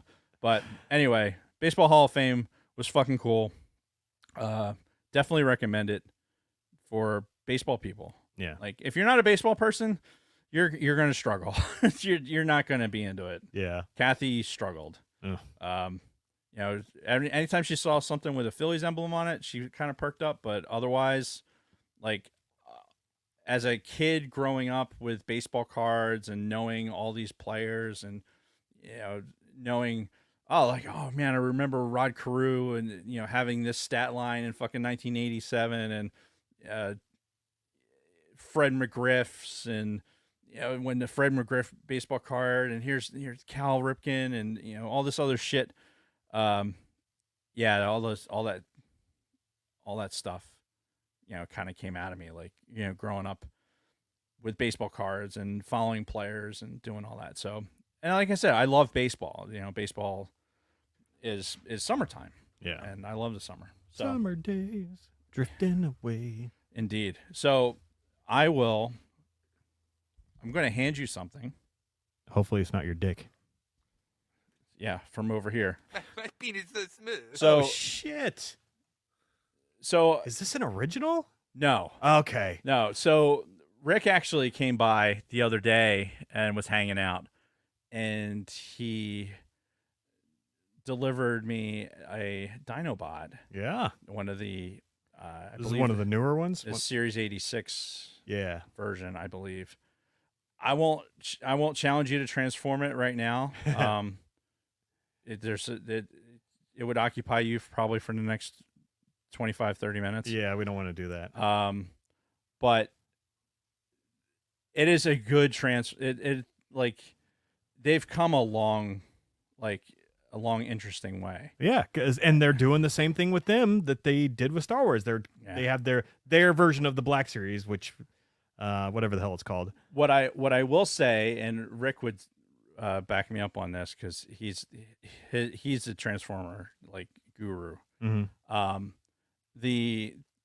There's off-brand versions that are being made of these that are even better. Really? Like the Transform is better. Like, yeah. Huh. Like, because there's some parts that are like, okay, this should probably stow better than this and this. But even with this, there's things that are happening here with the new Transformers that you wish would have happened when you were a kid. Oh, fuck yeah. But yeah, I wanted to show this off. Oh, that's awesome. Well done, Rick. So I'm going to rip through Legos real quick. Join the Discord channel if you want to see I Heart Legos. But I built this guy. This is from that Lego set where you can swap out the arms, the wings and shit. Oh, for the interceptor wings. Yeah. So you can. I won't do it now, but you can take the X-wing. Yep. There you go. Just be careful. Don't drop that shit. So I know what to do with it. I got it wrapped up in this special CIA napkin. So one thing I will say about this set, okay, it's running for about $110. For the two of them? Yeah, it comes in a set. They come together, right? It's a fun build for having, You know, if you want to have both of these and you want to display them that are chasing each other, whatever. This is not my favorite tie build. I'm not a fan. You can't see through the canopy. I get this, the whole thing with the wing structure. I like what they did to have the structure for the wing, but I'm not a fan of this build. The X-Wing build, however, I think was actually really good. Yeah. What I really like about this X-Wing is it has fucking fully functioning landing gear. Like I have 2 other X-Wings. Like one of them's the 2006 version, an old one. Yeah. No, it has a nose gear, no main gear. Same thing with a newer one that I have in my hanging display. No main gear. Apparently you're rubbing off on people. Dragon Buddy built a tie this morning, according to Lunar Girl. So, yeah, with that set, I would say it for, you know, the $110 or whatever. You know, maybe get it. See if you can get it on at Target for, you know, a little bit of a discount if you have a red card or something like that. Yeah, but you know what? They don't do that for Lego. Regardless, it's worth it if you don't have an X-Wing or a tie, and you want to have this set so you can display it like that. Yeah, totally worth it. I don't know how useful it's going to be for actually doing the wing swap or whatever. That's up to you. Yeah. But it's pretty sturdy. So if your kids are playing with it, it'll hold up. Like you can take not the wings. my kids. Well, they fucking destroyed everything Lego. Relatively speaking. Yeah. Like it'll hold up once the build is there. Yeah. Like where the wings connect will hold up. And there's pins, like they have it pinned. Oh. So it was well thought out. These you may recognize. That's cool. Let me see one. So these guys, again, if you're following along on the Discord channel, these are the starfighters that you see Anakin and Obi-Wan flying in the beginning of Episode 3. Apparently, I have Anakin. Yes. And R2. And I have Obi-Wan and R4. Yeah. So the disposable droid that he didn't give 2 shits about. So this build, I had this build, a partial build that I got off of eBay. I think I talked about it before. Mm-hmm. And it was easy to finish out of the parts that I have. And R4 is, here, I'll let you get your little dick beaters on that one. Yeah. Why they got to be little? I might have big hands. I don't know. My penis is so smooth. I ended up having to source the R4. I went to the Bricks and Minifigs in Cherry Hill for R4, and I went on Bricklink and got just yesterday. He was at home in the mail. I got Obi-Wan with headset. See there. So now this one is complete. I think I'm going to actually buy a new sticker set because the stickers aren't on there straight. But yeah, so what's next for these guys? You ask? Well, I'm glad you asked, because what's going to happen is these guys are going to be pulling a little split S above my desk. So I'll be able, when I look at them, I'll be looking at them upside down. So basically simulating that move when they come around the starship into the fucking battle scene. Yeah, where all of a sudden, like, because, that scene was brilliantly done because it was all silent. Yep. You could just hear their ships, and then they go over that crest, and then, brah! Yeah, they're doing this number. They're like, yeah. And then, whoop, boom. And they go down into the chaos. Yeah. So this was, like I said in the Discord channel, like this guy, got him off of eBay like stupid cheap because he wasn't complete. Completing him, the value is still there now as a complete set. Well worth it if I was going to resell it, which I'm not. This guy I bought again off of eBay. it was in a pile. The picture, like it wasn't assembled, Right. but it had the minifigs with it, and I just was watching it. Like it was like, all right, he was asking. It was like a buy it now for like $41, something like that. Yeah. I'm like, it's a little much. This is what I wanted it for. I wanted to have the matched pair, right? Mm. Because reasons. And no, instead, I'm like, whatever. Somebody's gonna buy it. Yeah. Apparently nobody did. So he relisted it, and I got one of those emails that said, hey, here's a deal. And I got this for $30. Fucking sweet. And it was complete, 100% complete with the minifigures. Nice. So it was way undervalued. Gotta love eBay. Yeah. Sometimes you get lucky. Mm-hmm. And this was some of the lucky ones. So I'm super looking forward to getting these displayed, and you'll all get to see it when it is ready. But that is a lot of Legoing. Yes. That I've been doing. And I've been really doing a lot of Lego therapy in between schoolwork and shit. Yeah. Keeping me sane. Oh, this is the last thing. So I'm going to keep it here in the studio because it doesn't fit well on my desk. The fuck? So check that out, man. It's like infinite holograms or Look how holocrons. Look how light it is. Oh yeah, I'm assuming this is 3D printed. Yeah. So Vickers, it came off of Vickers' dad's printer. And So how does it print the balls? it just prints it, man. Fuck. Yeah. Like it didn't use like a ball shaped filament. No. It just that's how it does it. And it's almost all air. Like there's yeah. It's just a pyramid on top of pyramid on top of pyramid, and it's an amazing structure. It really is. If Vickers is in the chat, he can tell you more about it. He also gave me a regular pyramid one that was a color that Kathy likes, and now she has it on her piano. Nice. But so I mean, is this supposed to actually be something specific, or is it just like a pyramid of holocrons? I think it's a pyramid of holocrons, as far as I can tell. Yeah. Like it's it's just a cool thing to look at. It is. It's kind of mesmerizing. Yeah. A Sierpinski pyramid, a fractal. Yeah. Yes, which We're running out of place to put shit. So that is it. I'm done for my week. All right. We're an hour and 37 minutes into this. 37. We'll do it live. Fuck it. 37. Do it live. My girlfriend sucked 37 dicks. In a row? We eventually got there. Yeah.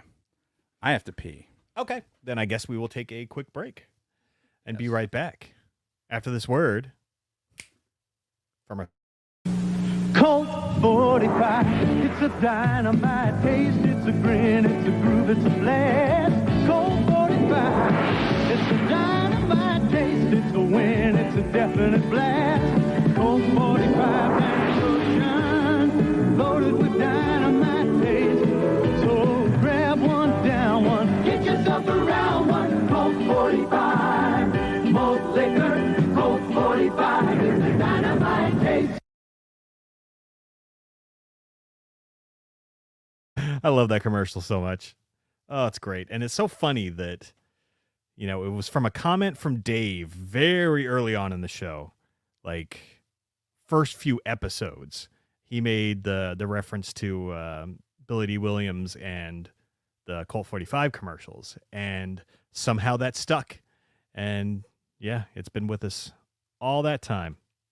So let me see if I can find anything in the chat to discuss. A lot of talk of Dave's master's degrees and his self-torture. Yahoo chat room. Hold on. What we were going to do back then. Oh, okay. Gotcha. Okay. I thought you were talking about using Yahoo chat right now. I'm like,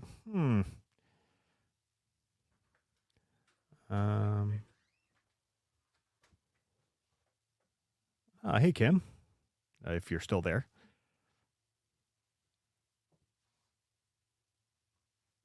Dave's trying to work the fan. It's a great fan. Battery powered, because that's the one thing about this area of Jersey. We get a shitload of thunderstorms in the summer. So it's fucking hot and humid as fuck outside. We get these thunderstorms, and sometimes they'll take out our power. And Your power. yeah. It doesn't take out my power. Well, yeah, we've lost power several times during thunderstorm seasons. And, it's fucking hot as shit. And if it like lasts into the night and we're trying to like go to sleep, I fucking can't because it's so goddamn hot and we don't have a fan to turn on to point at us. And we always sleep with a fan on, by the way. Winter, summer, doesn't matter. Fan is always on in our room. Yeah, I need the white noise. I have to have the ceiling fan. Yeah. And that's what I had mostly as a kid growing up. I did have a box fan for a while there, but then, yeah, I got a ceiling fan, which, funny enough, over the years that I was in that room and lived in that house, the ceiling fan would start to like rock and make a do-do, like it would kind of like one side would come a little loose. Uh-huh. And yeah, so just randomly in my room you'd hear I'm like, I'm not doing anything. It's not me. Yeah. It's the fan. I remember I was sticking like playing cards and shit in there, trying to like hold it in. So you're trying. What you need to do is learn how to balance propeller blades. Right. I am being criticized by my wife right now. Don't know why. But anyway. Are we ready? Yeah, we ready to get back to it? Yeah. All right. Play a video.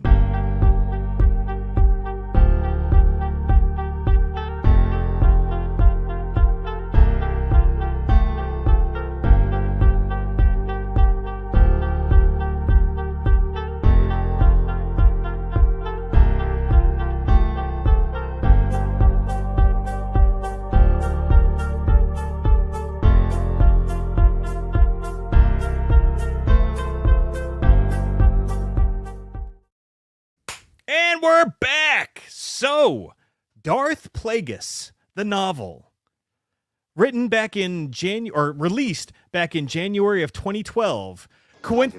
Coincidentally, just months before Disney buys out Lucasfilm and proceeds to kill all Legends material. Yep.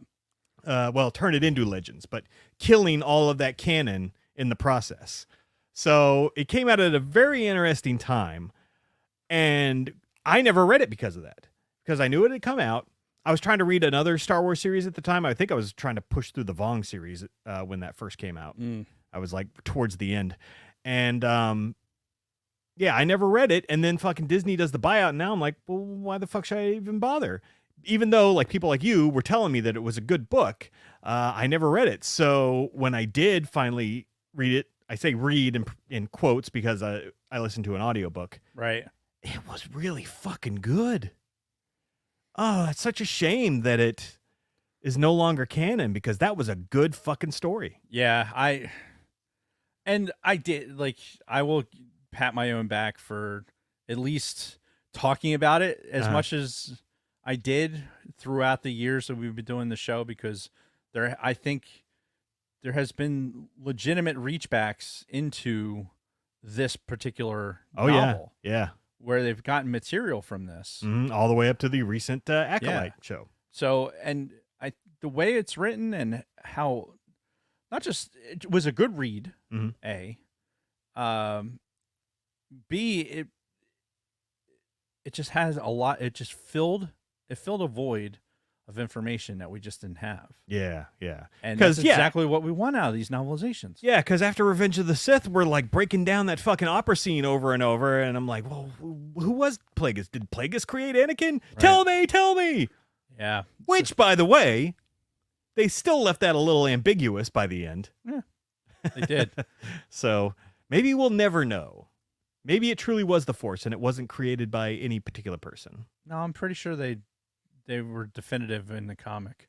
Well, yeah, where they basically showed Palpatine popping in a bubble, like isn't it in a thought bubble? Palpatine's like basically, yeah, like I will manipulate the midichlorians Without insertion. Maybe just tickle the vagina a little bit.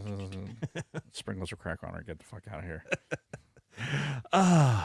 Yeah. So I mean, I'll go through some of the basics here first to get us started. Like I said, came out January of 2012. Written by James Luceno. His other notable Star Wars books, he did the Tarkin book, which again we have not done for the show because I've never read. We need to add that to the list. He also did the. Did you read the Kenobi book? No, never did.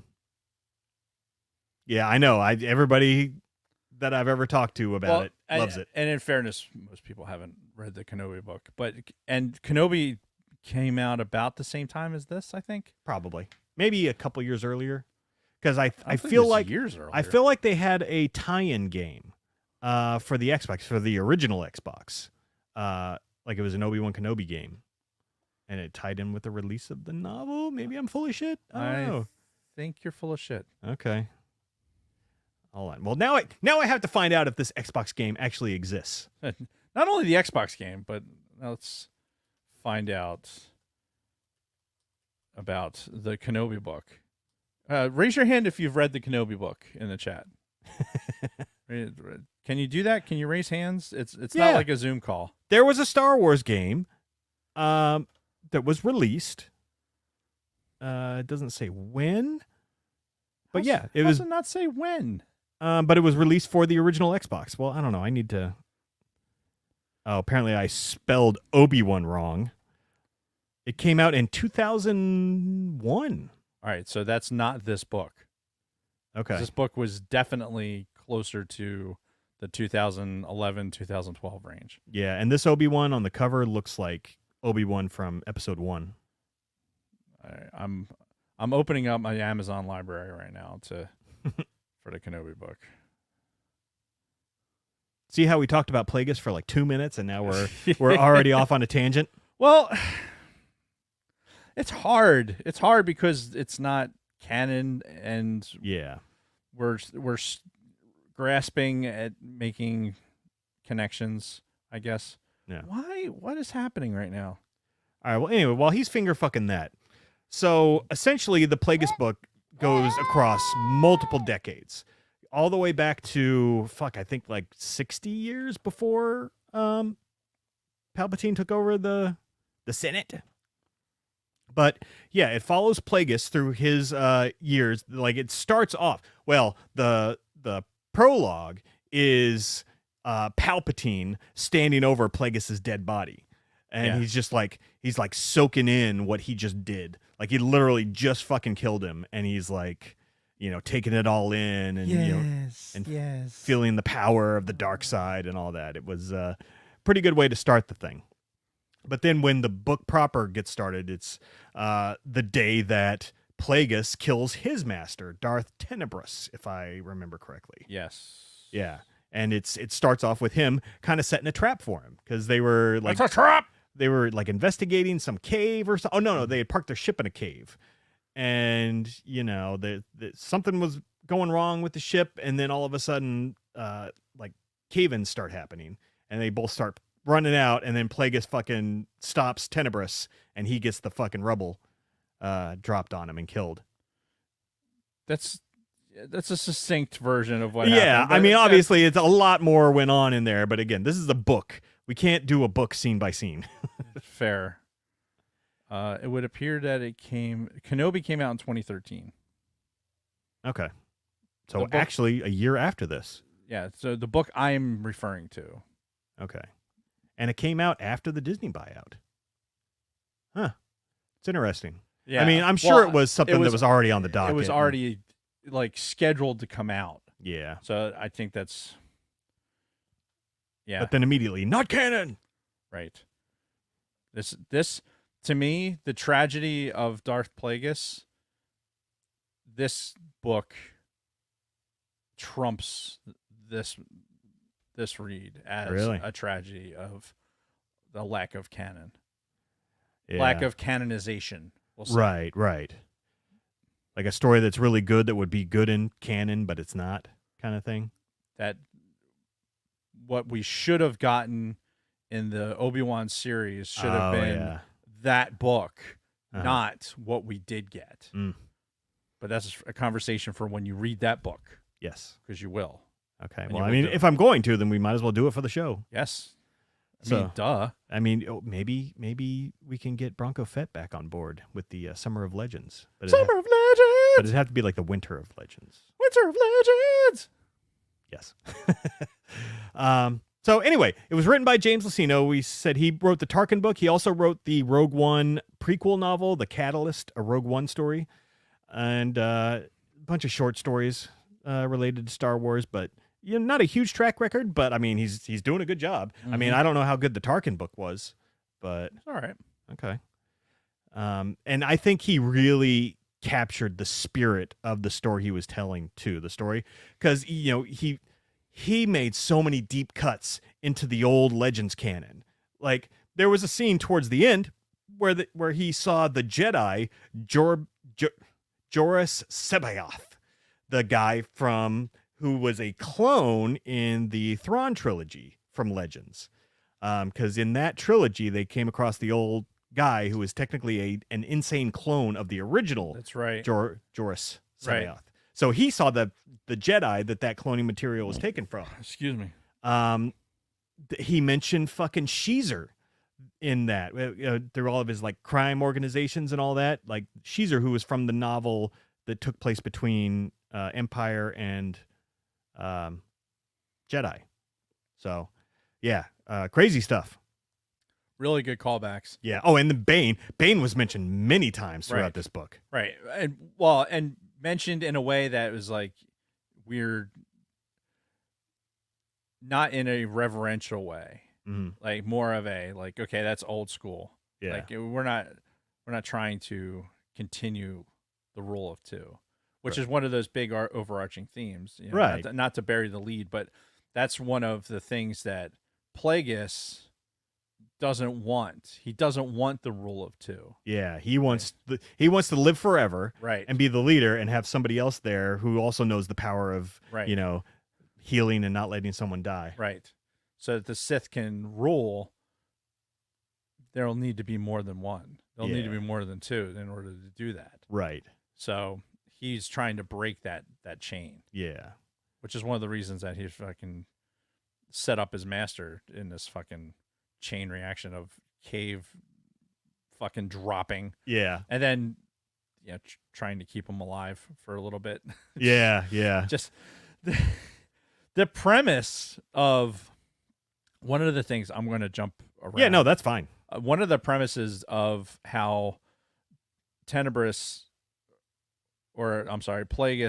is using other force sensitive beings and like just keeping them alive long enough to kill them and then bring them back, and then like they're in this like comatose state, so not really alive, but he's like trying to, like, okay, I kill them, and then they use manipulating midichlorians a lot. This is how this is happening. Like, and he's like communicating with them almost, right, like talking to him and then ordering them to do certain things. Yeah, and what's interesting is it's being done in a way that makes the midichlorians actually seem like it has a reason to exist, as opposed to like the passe way that it was introduced. Yeah, and we didn't really get any payoff from that. Like now it's just something that's there. Whereas with this, there was actually like, okay, how do the midichlorians actually, like, they have a mind of their own. They have their own objective. Yeah. So manipulating them, you have to convince them of that, okay, this is what we need to do. Yeah. Right. And doing those things.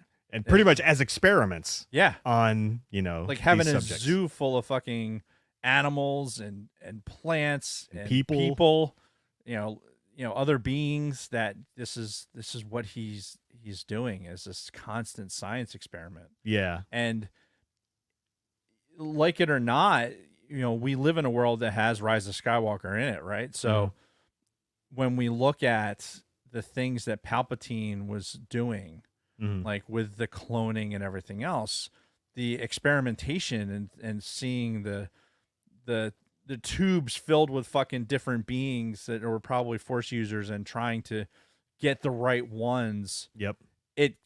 It's almost a direct parallel to what Plagueis was doing. Yeah. You know, he didn't have all of what Plagueis knew.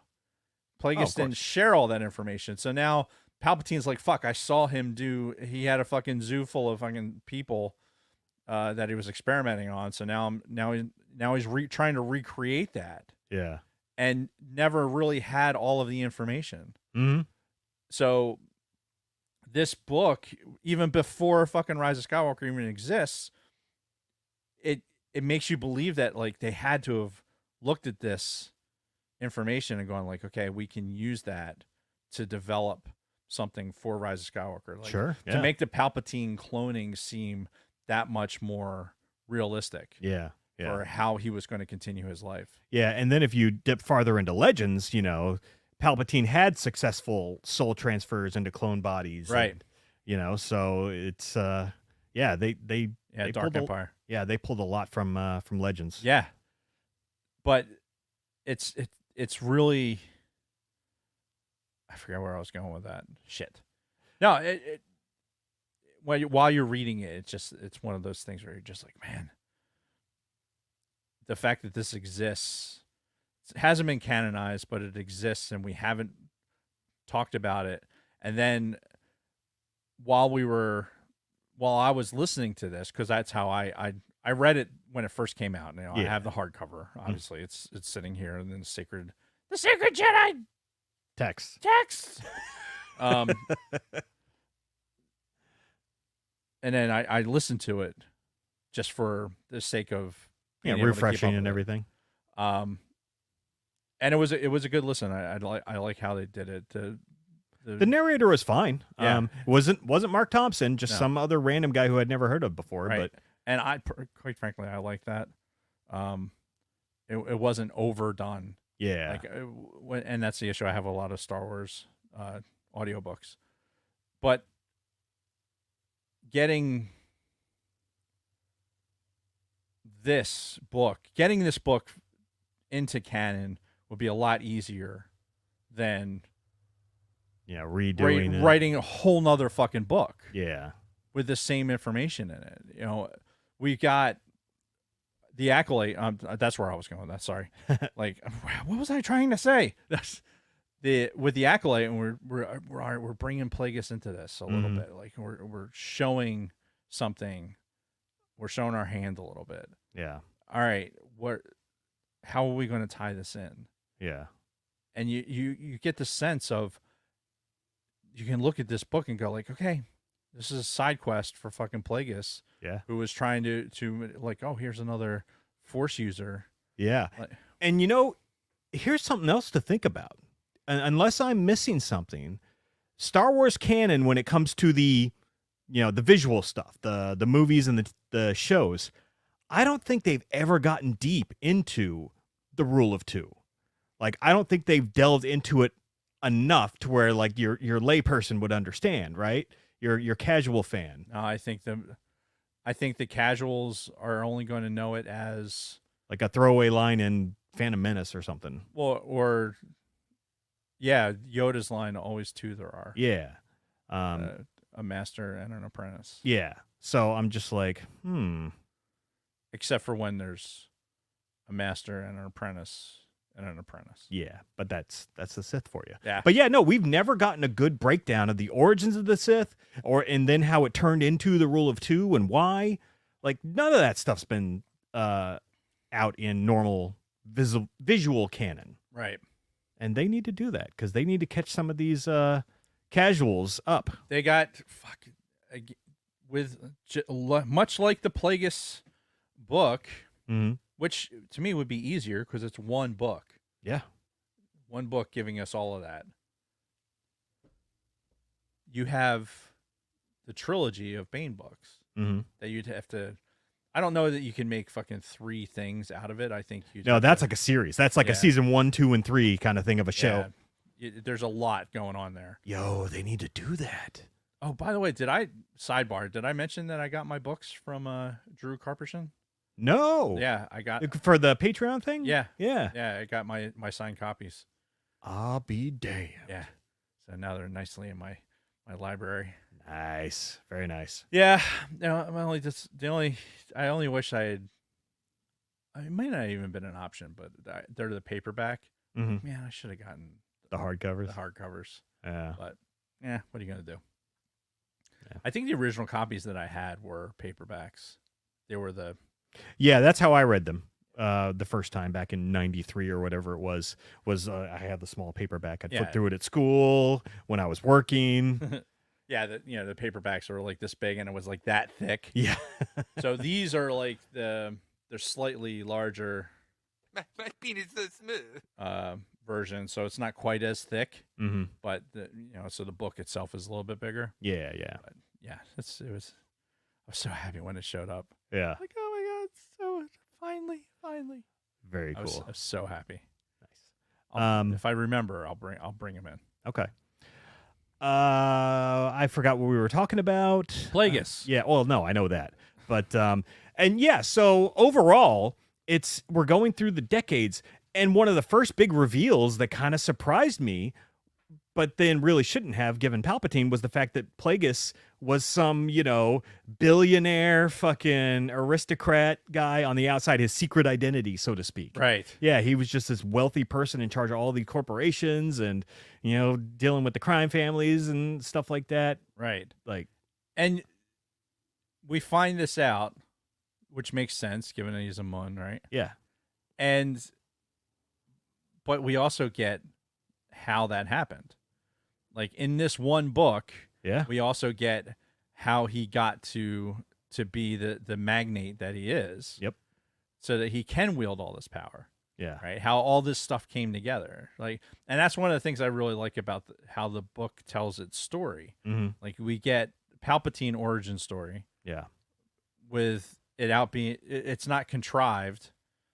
Like you believe it. Oh yeah, you believe that this is why Palpatine would be fucked up. Yeah, and again, it was very well told. Yeah. So, but yeah, and now, never did his focus ever waver either, because multiple times, he said to himself like, all this money is nothing. It's the grand plan that matters. Right. And it's even though he wants to be the head of the grand plan forever, he's laser focused on finishing off the Jedi and the Republic, and he feels that it's coming like very soon. Right. Which, I mean, he's not wrong. Right.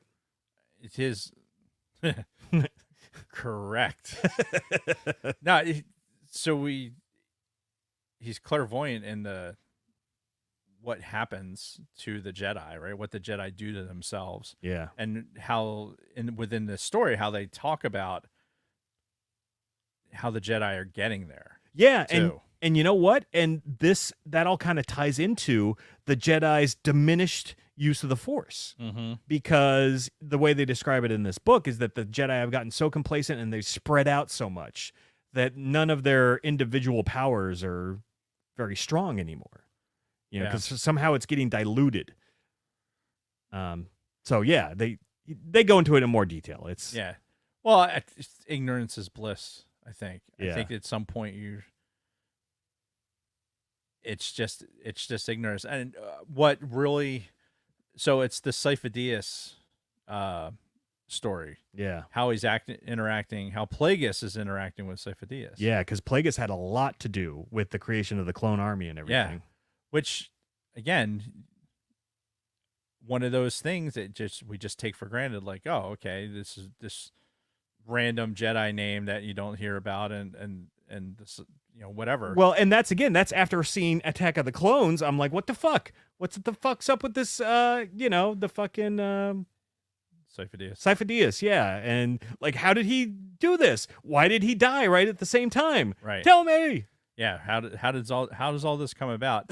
And how Plagueis manipulates that into happening. Yeah. Like it made sense.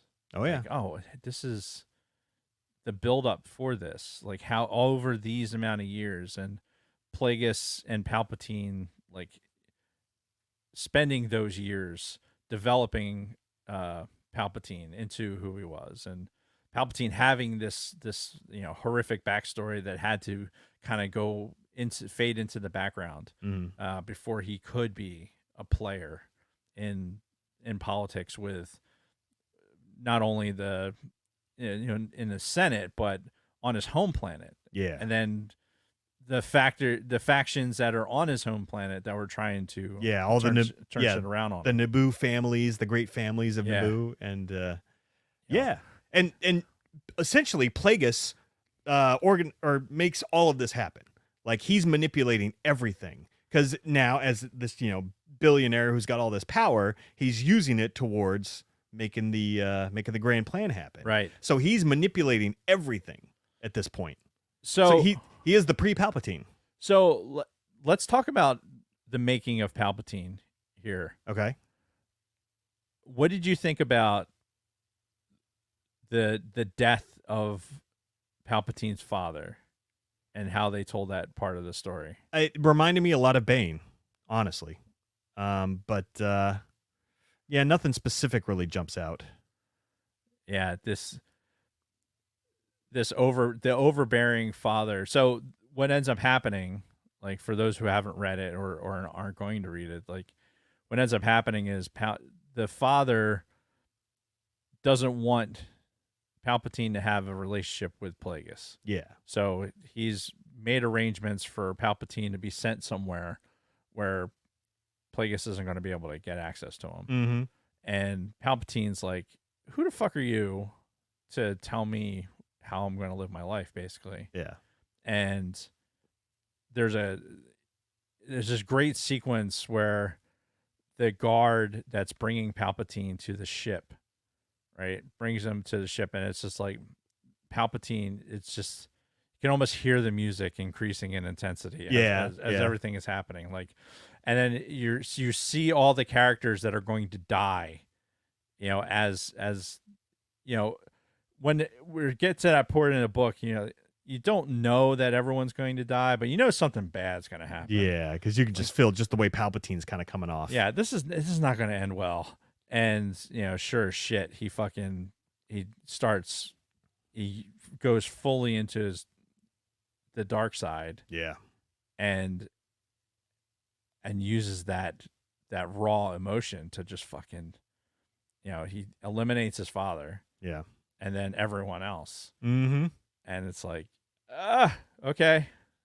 And then now you have this creation of Palpatine, of like, okay, this is how this individual gets to the dark side. It's not but he was always, the way they described him as a youngster, he was always very devious, super intelligent, but also, very devious, like to fuck with people. Yeah, and there was an incident where somebody got killed because of him, and that was the big cover up. Like, that was why the father, like, really didn't like him, because he had to expend so much capital basically to cover up for Palpatine's indiscretions. Right. So that was a big part of the why. Yeah. The relationship was the way it was. Mm-hmm. It's always about the father. It's always daddy issues. Mm. But yeah, you knew something was coming. Yeah. With that, I liked knowing this is how Palpatine turns into Palpatine. Yeah. Yeah. This is the he had Force abilities, and it wasn't like in a positive way. It wasn't like, hey, I want the Jedi to recognize that I have this. It's more like, I'm going to hide because fuck the Jedi. Right. And I'm going to use my power for my own ends. Yeah. And speaking of that, as we go along through the novel, Plagueis, is able to detect Force sensitive people to the point where he can even like see their midichlorians or communicate with their midichlorians, which goes back to the whole eternal life thing. But yeah, there were a couple instances where he could have swore somebody was Force sensitive, but he could feel nothing through the Force. Like they had a complete block off, kind of like he had for himself. Mm-hmm. And he saw that with young Palpatine. Yeah. Like when he recruited him, he realized that he was Force sensitive, but it wasn't easy. because Palpatine had his fucking force wall up. Right. Which obviously that worked out really, really well for him later on because he was hiding in plain sight from the fucking Jedi the whole time. Yep. And manipulating them. So I think one of a big takeaway from all that too is we like to say that, all right, Palpatine was the ultimate puppeteer, right? For all of this stuff. Yeah, because if you just watch the prequels, that's what it is. Right. You know, but in reality, it's Plagueis really is the one who divined this plan. Mm-hmm.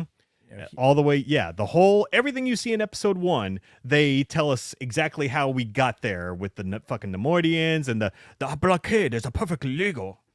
And, the taxation of trade routes and all that. They get into all that shit, but they make it sound interesting. And, it's like, oh, okay, that's cool. Setting up some fucking, like, some putts. Like, oh, these creatures, we're going to set them up because they don't fucking, they're putzes. Yeah. Right? And so we can manipulate them easily to do what we want. Right. And... oh, fuck, I had something. Shit. God damn it, I hate that. I hate when that happens. Well, while you're thinking about it, I had something else I was going to bring up. There was one line, because the notes that I did take were on my phone because I was listening to the audiobook through my phone. And first of all, it starts off, I guess the place where him and Tenebris were... we're hiding before he killed Tenebris, was like a fucking cave described very similar to the one that they're on in the Acolyte, right? With fucking Cortosis in it. Yeah. So you talk about pulling something from canon. It's like, holy fuck. Yeah. Yeah, they took it right out of that. Yeah, and rightfully so, I guess. Yeah. And it's all right. We've time traveled, so it feels like that they were deliberate in that action, but we know that this was written in. I mean, the guy finished writing it in 2011. Yeah. Like no conceivable idea of how things were going to turn out. Oh yeah, for sure. Yeah, it's fascinating. Oh yeah. There was also again, like I said, they mentioned prior Sith Lords a lot in this. Not only Bane, but he name drops several other Sith Lords that are in the Bane line and some that even came before that. Right. So again, they're pulling a lot out of canon. Some of those I think were new, made up names, but either way, they also mentioned, again, this is going back towards the beginning of the book, because here's the thing: the book was broken into, I'd say, about 3 sections.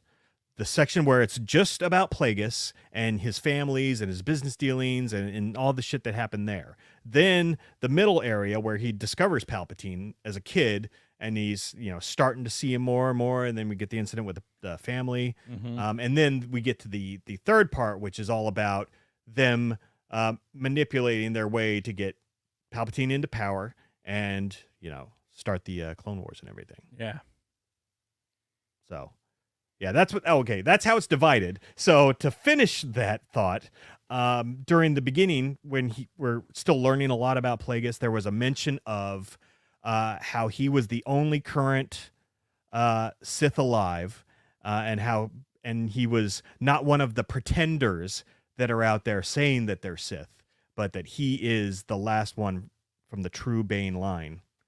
I found that interesting because that sort of opens up the book for people like Ventress or some of these other dark side users who aren't specifically Sith. Right. Which to this day, we're still not 100% sure if what's his name from fucking Acolyte was part of the Bane line or not. And maybe that was merely Plagueis observing him. Like he's like, oh, I felt something in the Force. Let me go see what this is all about. Like a Plagueis side project. Yeah. Like, hey, I'm going to give this kid the tools that he needs to get better, and so let's see where this goes. I need a worthwhile apprentice. Yeah. So, all right, let's see what this kid can get himself into. Mm-hmm. And you got to wonder too, during the the post Bane line, like how many of them had apprentices, but they just weren't up to the task of actually taking over, and they're just like, you suck, man. Yeah. Like, oh, there was an unfortunate accident where I threw he fell off of this building in Coruscant. Yeah. Some 300,000 feet to his death. Yeah. So when they were talking about the Bane line, they mentioned, I think this was the exact quote, things like soul transfers and repairing destroyed body parts were lost over the centuries. So I guess that's something that they used to know how to do. And, when it's only two of you, only so much information can fit in the brain. So, I could see how abilities get lost.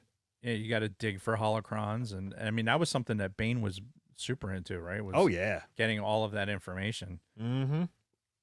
So God, the Bane books makes me want to read the Bane books again so bad. They were good. I wonder if there's a good audiobook of those, because when we did it years ago, I read the physical book. Same. But yeah. Anyway, we'll come back to that. So, do you have any other overall thoughts on, say, the first part of this book where it's just Plagueis just doing his shit? He just killed his master, looking for a new apprentice. He comes across that Plagueis' other apprentice. Speaking of that, the guy that he keeps alive for a while. Yeah, the guy that he knocks unconscious and keeps in the lab and keeps bringing him to the brink of death and then repairing him. Right. Which is fucking just horrific. Yeah. But yeah, this was fucking, all right, I'm a Sith. I'm trying to stay alive forever. Fuck this guy. Yeah. Yeah. He had his chance. And, during the, no, wait. Fuck. I forgot where I was going. It's catching. Sorry. I know. Damn it, Dave. So I'll just mention some of the other random stuff. Oh, yeah, no. The first half of the book where it was Plagueis experimenting on the dude. Did you have anything else during that where we're learning about his family, learning about the galactic politics at the time? Not that I can think of right now. Yeah, because it gets better. Really, when Palpatine comes into the picture, it gets significantly better. Though that first part was also really good, too. There is a... What? Audiobook. Oh, okay.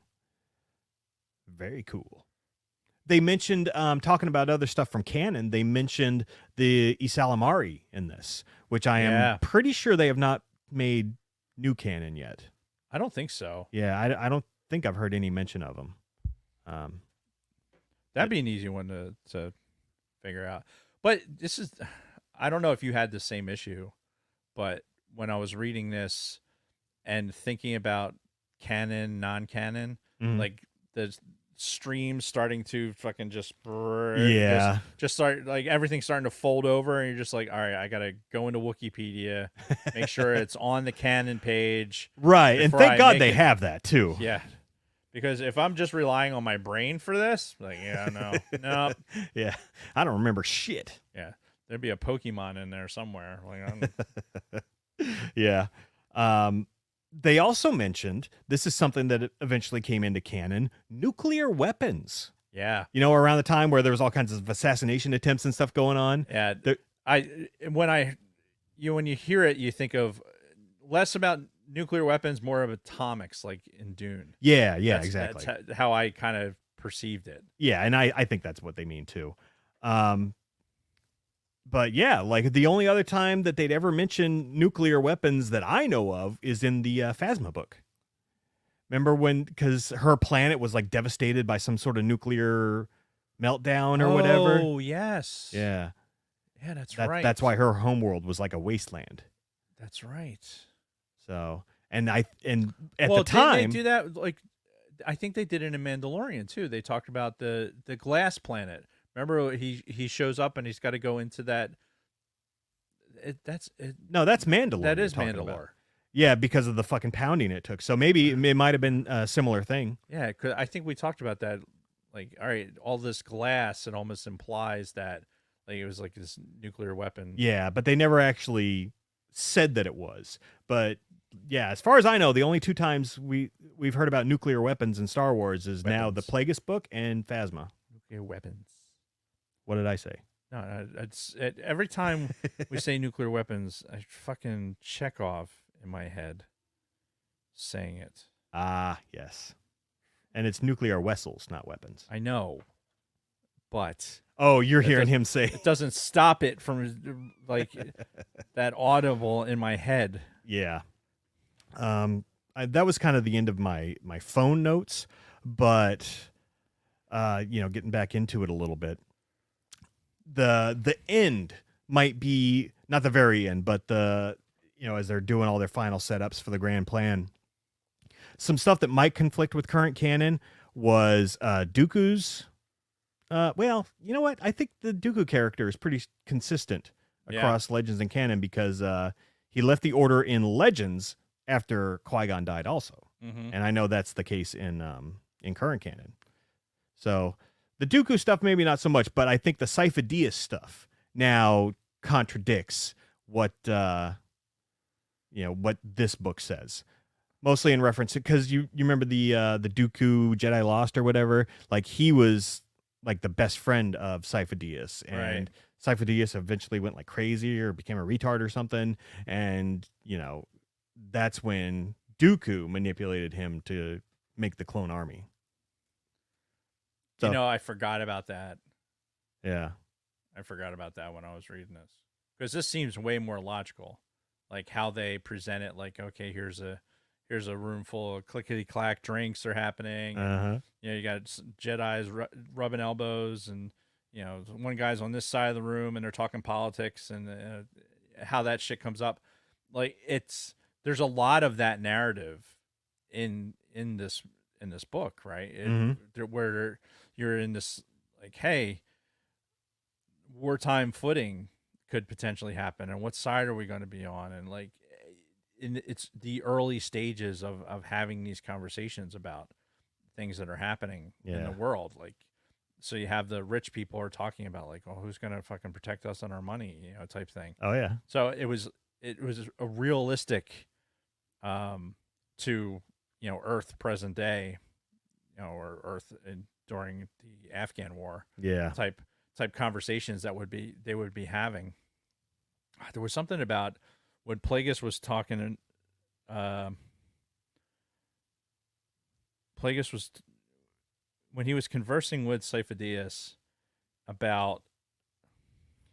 Was this when he was trying to convince him that the Republic needs an army in case this shit that's going on across the galaxy right now gets worse? Well, and he was mixing in like honest statements with like some level of manipulation. Oh yeah.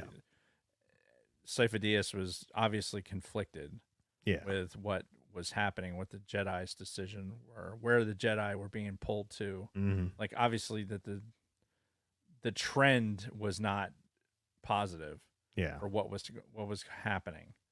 Mm-hmm. And so you could tell that there was that burgeoning conflict was happening within Sifo Dyas. And I really enjoyed how that was kind of progressed. Yeah. There was... Yeah, because he, Sifo Dyas was kind of a dissenter as well. He thought that just not as much as Dooku. Right. He obviously whereas Dooku, I think they were even at another party, where a lot of parties in this book, because we're talking about the rich and famous. Right, exactly. They're like, oh yeah, we have to have. This is how people interact. Like, this is how diplomats interact. Yeah. Like, oh, we're gonna have this thing at the old executive building, and okay, there's going to be a meet and greet. You're going to spend 20 minutes talking to this head of state and this person. This person's representing that, and you need to talk to these people to make sure that this happens with that. Mm-hmm. And so all that stuff was good. What just popped in my head was assassination attempts, like when they attempt to assassinate Plagueis in the where was that? Was that at the casino?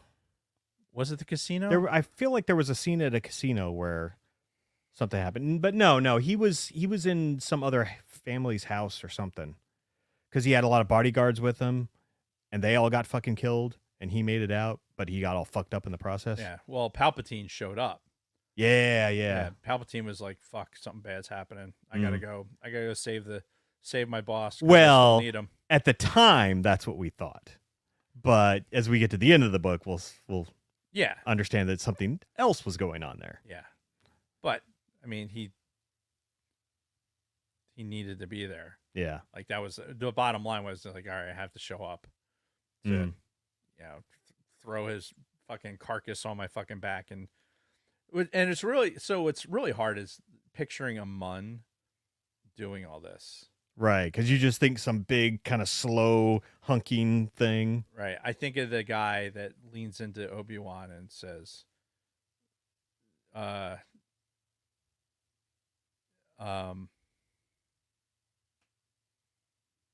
which movie are we talking about?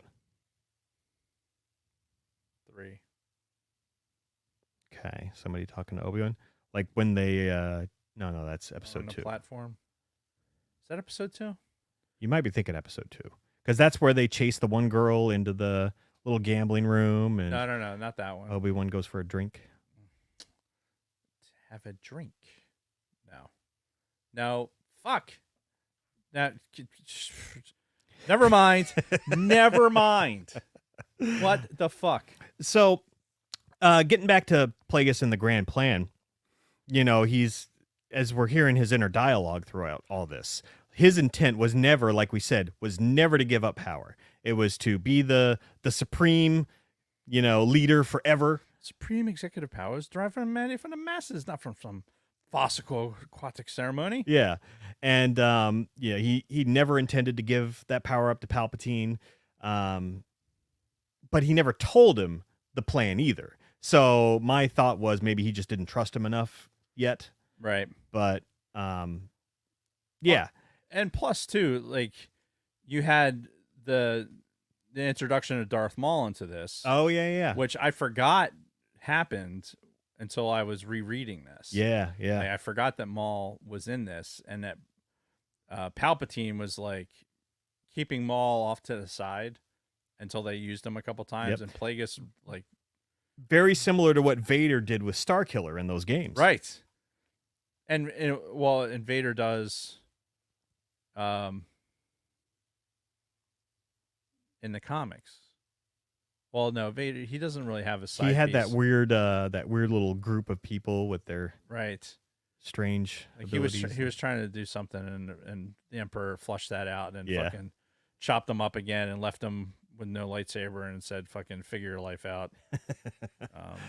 I'm not coming back for you this time. Yeah, but and throughout all of this, with his Plagueis' interactions with Palpatine, remember that, but not the thing you were going to say 10 seconds ago. 10 seconds ago. Yeah, I don't know.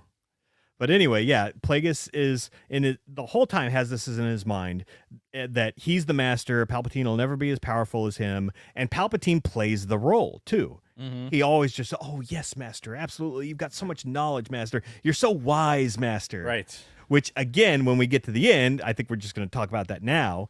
You know, when Palpatine does kill him, he fully admits, he's like, yeah, dude, I've been planning this since the very fucking beginning. You know, so like all this, you know, me bowing to you and everything, like I knew I needed some information from you. Right. But once I got that, you were done. Yeah, you ceased to be needed. Yeah. For what I needed to do going forward. And he also mentioned being involved in the assassination attempt of Plagueis, and which is why he was there. But yeah, the way Palpatine, you know, finally showed his true self there at the end was brilliant. And you kind of know it's coming too, because it's like, let's go back to my penthouse. We'll have some drinks and talk and blah, blah, blah. And, you know, they're having drinks and Plagueis is like, ugh, yeah, I'm feeling a little tired. I don't know. And Palpatine's like, no, drink some more wine. Come on. Right. Because throughout the whole thing, like Plagueis doesn't sleep. Right. Like that's one of and they make that a thing that they speak about several times. Like that he just doesn't sleep. Yeah, so how does that work when Palpatine says his apprentice killed him in his sleep? Well, he drugged his fucking wine, made him drink a bunch, and he had to drift off because you know all the shit was there. And then once his eyelids got heavy, Palpatine fucking blah. Yeah, I got you, bitch. Yeah, he sent him to Lightning Mountain. So Bronco Fett got it for me. Sandhill Amun is in episode 2. But then there's also, I'm pretty sure so what I'm thinking of is Obi-Wan lands on the platform, right? And you're talking about the guy in episode 3, the guy with the kind of the long face, and he's the one that they're here already, or some shit like that. Is that not Amun? No. What is he? I don't know what species that guy was, but no, he was definitely not a Mun, because Muns have those fucked up long faces. That's right, because he had more like he had the teeth. Yeah, I was thinking of something else. Shit, and like the white tattooed face. Yeah, what was that? What is he? Yeah, that's probably something they created for that movie. I don't know. Yeah, but like anything else, now it has a thing. Yeah. Oh, and that's the thing too. They throughout this, we got a lot of history of the Muns and the Bims. And the Bims, yeah. Because the Bims a la Bims. Yeah, because Tenebris was a Bim, and at first I'm like, wait a minute, I thought Plagueis was a Bim, and you're like, no, he's a Mun. Right. It's like, okay, got to keep my species together. Yeah. Says the person who at this point sitting here in front of you doesn't know fucking his left hand from his right now. And who still has to finish a paper. Oh, God. Oh, and we're actually after time. So, we come full circle. Palpatine finishes him off. And in the epilogue, we get... Biff, not Bim. Oh, okay. Sorry. Bronco Fett saves us on that one. Yeah. So, yeah, at the end, we have Palpatine sitting with Dooku, and basically starting to manipulate him a little bit into, feeding more into his darkness. And, that's where it ended for there. But we didn't mention that there's parts of the book that run line by line with things that are happening in episode 1 at that time. Yeah. So, I thought we were going to get some like crossover dialogue, but we didn't really get much. But yeah, no, they talked about how, Amidala called the fucking Senate and said, hey, these fucking guys are here. What the fuck? Right. All right. Well, we'll send some ambassadors. Yeah.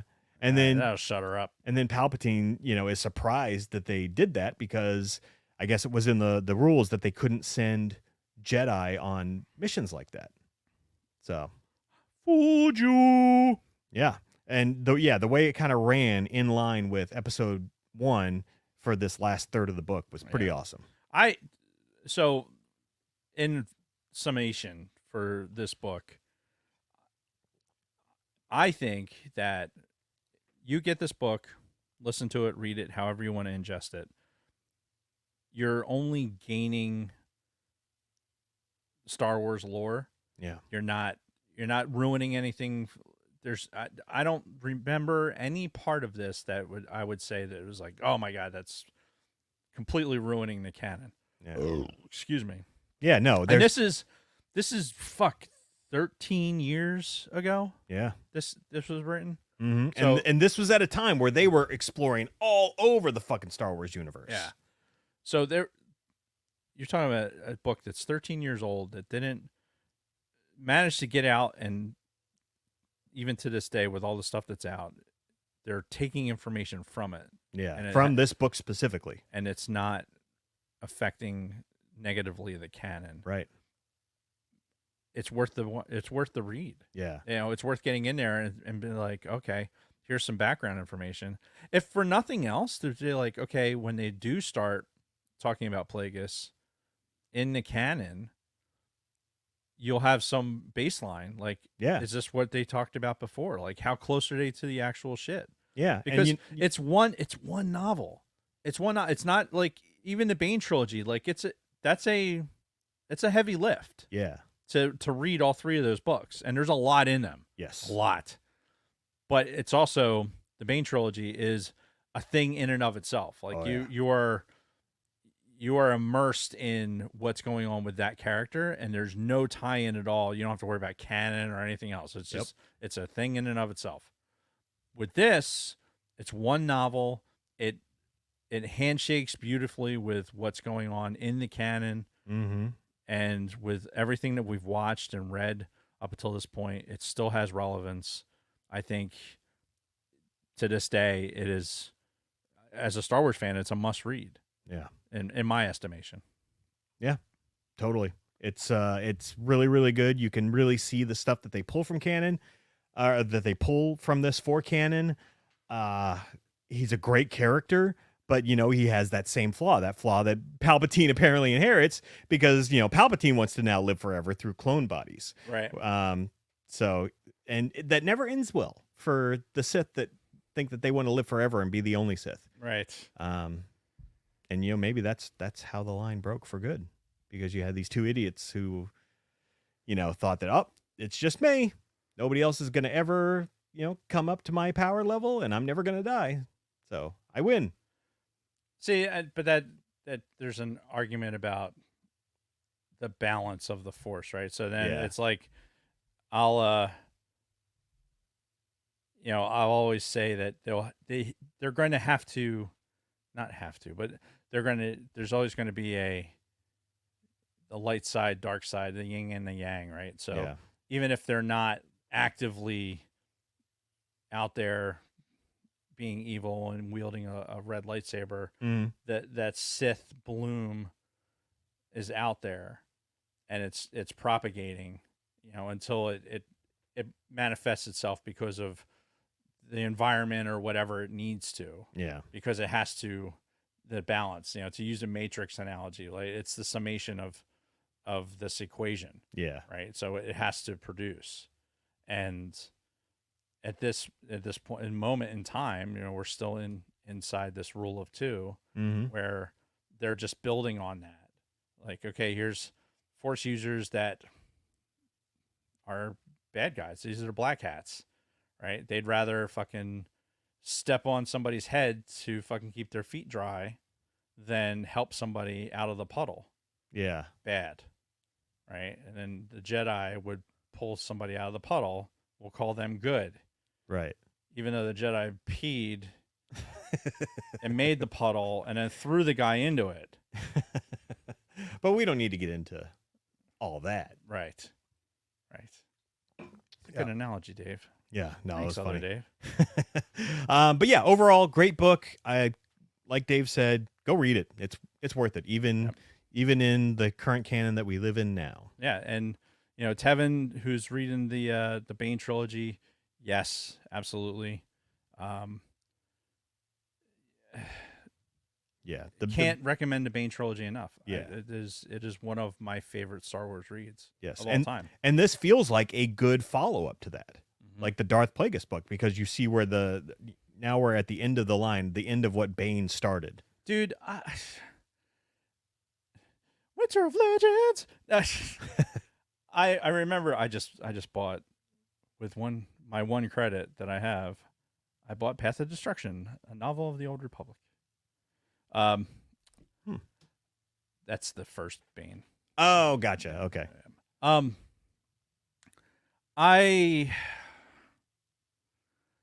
The Bane trilogy, the ancient Sith one that's even further back in the timeline than that, when that fucking the Lost Tribe of the Sith. Yeah. That series was really fucking good.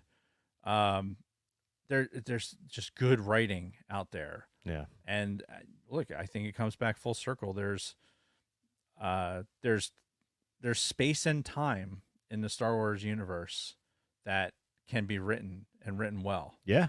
And we don't need to beat up around this, around BBY. Right. Constantly. We just don't need to. Yeah. I think I would say that most people are ready to move on from that. Like, even though that's the era that we grew up in, I'm ready to leave it behind. I'm fine just going up to, like, Force Awakens time frame and just that's all we get. And keep going. Or go all the way back and get the beginning stuff and not come back to this era. I'd be fine with that. Yeah. Close up the Mandalorian storyline and then. Yeah, I mean, we have some loose ends to tie up, but that's it's a valid thing. Yeah. I really wish maybe in our lifetime that'll happen. I'm not a fiction writer, so I can't make that happen. Yeah. And real quick, one other thing that I just thought about. Anakin. they, there was a lot of talk about Plagueis possibly manipulating the midichlorians to create life. But he never actually did that to Anakin. And they did that to his mother. Right. But there was a time where he's like literally just like throwing the Force thoughts out there to try to create life somewhere. So who knows? But yeah, once they found out about Anakin, found out about his M count and all that, they became interested. And that was another time where one of these guys was trying to sense the Force in him, and it was a complete block off. So, Palpatine, when we'll watch your career with great interest. Mm-hmm. He's still trying to get a feeling for his power, and there's nothing. He's perfectly blocking it out so nobody can see.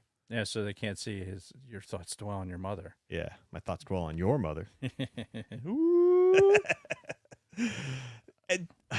Oh, God, I could talk for 20 minutes about just the memes of the prequels. There's been some good ones, especially as of late. Yep.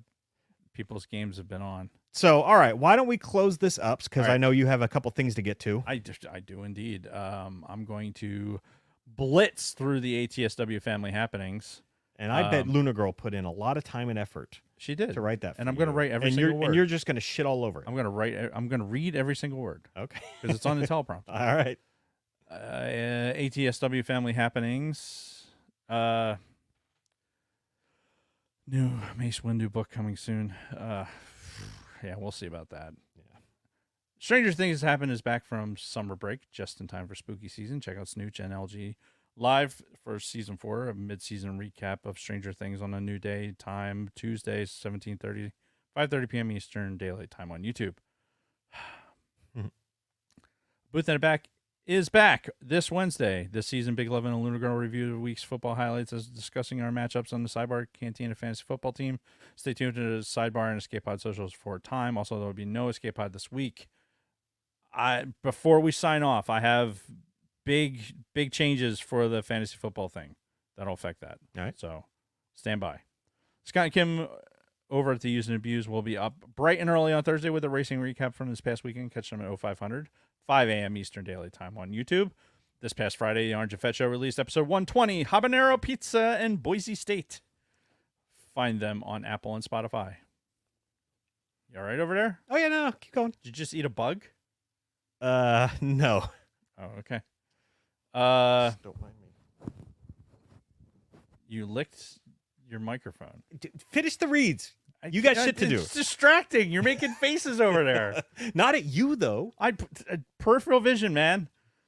All right, the Layman has a new channel featuring a new show. Check out Layman and his mini-me as they discuss what's up in pop culture for Alpha Gen nerds and geeks. Oh, my God. Catch the first 2 episodes of Layman and Layman on YouTube. I love it. It was so funny. Layman and Layman. Have you watched it? No. Oh, dude, it's actually great. Luna Girl posts the new link. Hang on, let me reread that. Lunar Girl, post the new link. It's in all caps. Okay. Please give them some subs. They only have 7, which I'm pretty sure I subbed, but I might not have. I'll do that tonight. Because I think I watched it on Facebook, so I need to get on the YouTubes. Thanks, me. Yes. Sweet Studios have been busy doing stuff and things in studio, preparing to tour with his new death metal band. Follow him on his journey at Sweet Studios on the social and YouTube. Shout out to ATSW Escape Pod Gaming. Check out all the glorious gaming highlights and epic fails at atsw.escape.pod.g on TikTok.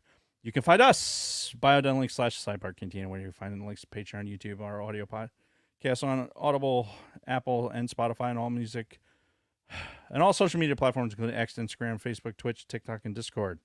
Once you get to the bio link, simply click symbols under our pic to show your platform of choice. Once you follow English, motherfucker, do you speak it? You can also find all of our past Spotify mixtape playlists. It's so tough when your throat hurts. Also in our bio link is our TeePublic merch shop. Choose from 7 designs on everything from t-shirts and hoodies, tote bags, phone cases, exclusive stickers, pen, wallet, magnets, notebooks, laptops, cases, pillows. Just about anything you can imagine. Nothing says loving like a naked chicken on a pillow. Go to bio.link/the-sidebar cantina and click merch. Don't Reviews. No new reviews. Don't let me forget to buy a couple of Sidebar Cantina shirts for myself to wear when I go to these fucking cons and everything. I keep forgetting to do that. All right. And then I feel like an idiot. All right. When do you want me to remind you of this? Well, if you ever hear me say, "Oh, hey, I booked, going to this con in this month," be like, "Hey, buy our swag." Somebody else remind him, because I can't remember something I said 10 seconds ago. Please write us a 5-star review on Apple or Audible. Don't have an Apple or Audible account. Our Facebook page has a review feature too. Just screenshot your review before you hit done. DM us, pick on Instagram or Twitter, your name and address, so Luna Girl can send you a super cool ATSW family swag pack. This is your chance to tell us your thoughts on the show. Jason or Jennifer Lopez or Hank or Edith or Mama or Drunk Tom Bocraw or somebody fun will read your review word for word on our next episode. Let us know who you want to read it. And I will start doing more voices when we get a fucking review. Yeah, it's been a while. It's been a long while now since we've gotten an Apple review, so we're protesting. Finally, if you catch us on Spotify, help us out and click those stars. If you're listening to us on audio, please consider joining us in the live chat on Mondays. The chat is most definitely where it's at. If you're new to Sidebar, please subscribe, ding that bell, select all to receive notifications when we go live. Remember to smash that like button. It really helps us out. And thank you again to all of our Patreon supporters. Hell yeah. You are the reason why we do this. And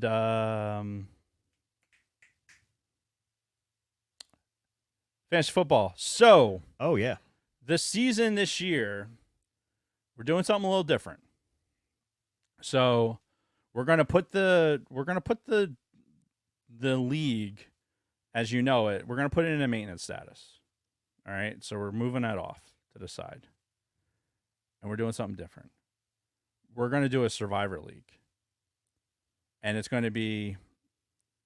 I don't know how many people we can have in it. I think we can have a fuck ton of people in it. Probably, yeah. A lot more than we could have in a fantasy league. Yeah, exactly. And it'll be, in fact, I have the details on here. Missed, damn it. Oh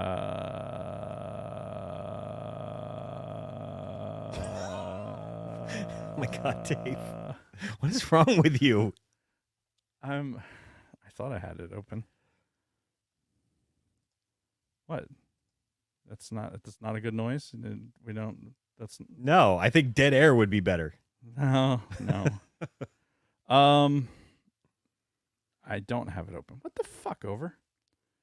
Anyway, it's going to be a Survivor league. So the way it's going to be set up, it'll be 3 strikes and you're out. Mm-hmm. So it won't just be like, hey, you missed one pick this week and you're out, because we want people to enjoy themselves, and we don't want to have all of the baggage that is included with having a draft and doing all the other stuff. And we want kind of the non-football people to get involved in it too. Because, you can get in there and play just as well. Right. You can play the whole, who has a better uniform? Yeah, this Dolphin will beat this fucking Bronco. And you might win. Whatever. So we're I'll pass the link to Lunar Girl if I haven't already, and she'll get it out on the socials, and come join us in this Survivor League. And I think all your picks will just have to be in by week 1. Yeah. And then week 1 starts in 3 days. Facts. By Sunday of week 1, it says. Oh, okay. On the thing. So I think you just won't be able to pick those teams if okay. they've already played. Because I deliberately did it for Sunday, not for the first game. Smart. I did it for Sunday. Good because call. People forget. Like, I know I forget. I forget what fucking day of the week it is. And, who needs that? I want it to be easier for everyone. Sure. Like, I know a lot, there was a lot of us that reached out and said that, hey, look, dude, I'm not going to be able to do fantasy this year because I just don't have the bandwidth. And, it's tough, man. I know it. I know it's tough. Yep. For me especially. I mean, shit, that's why Brady ran the league last year, because I just couldn't.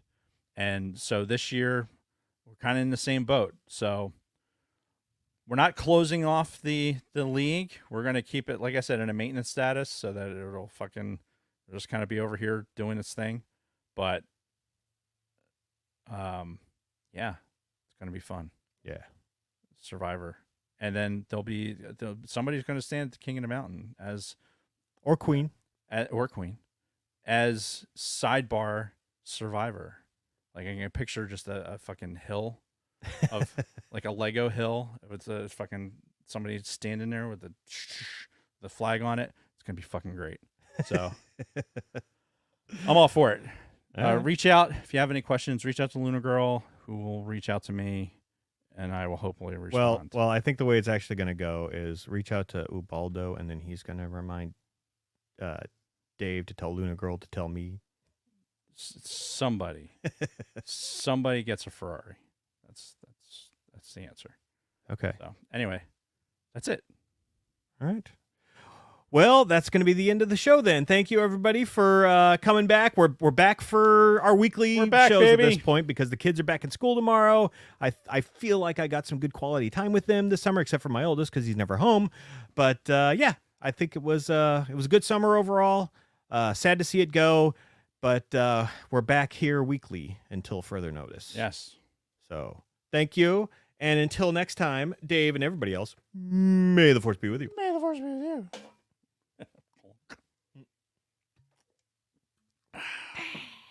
Okay, now what do I click? That. All right. That's what I click. Start your transfer, and then I'm going to end the stream. So thanks again, everybody. You're the best. We love you all. Except for Dragon Buddy.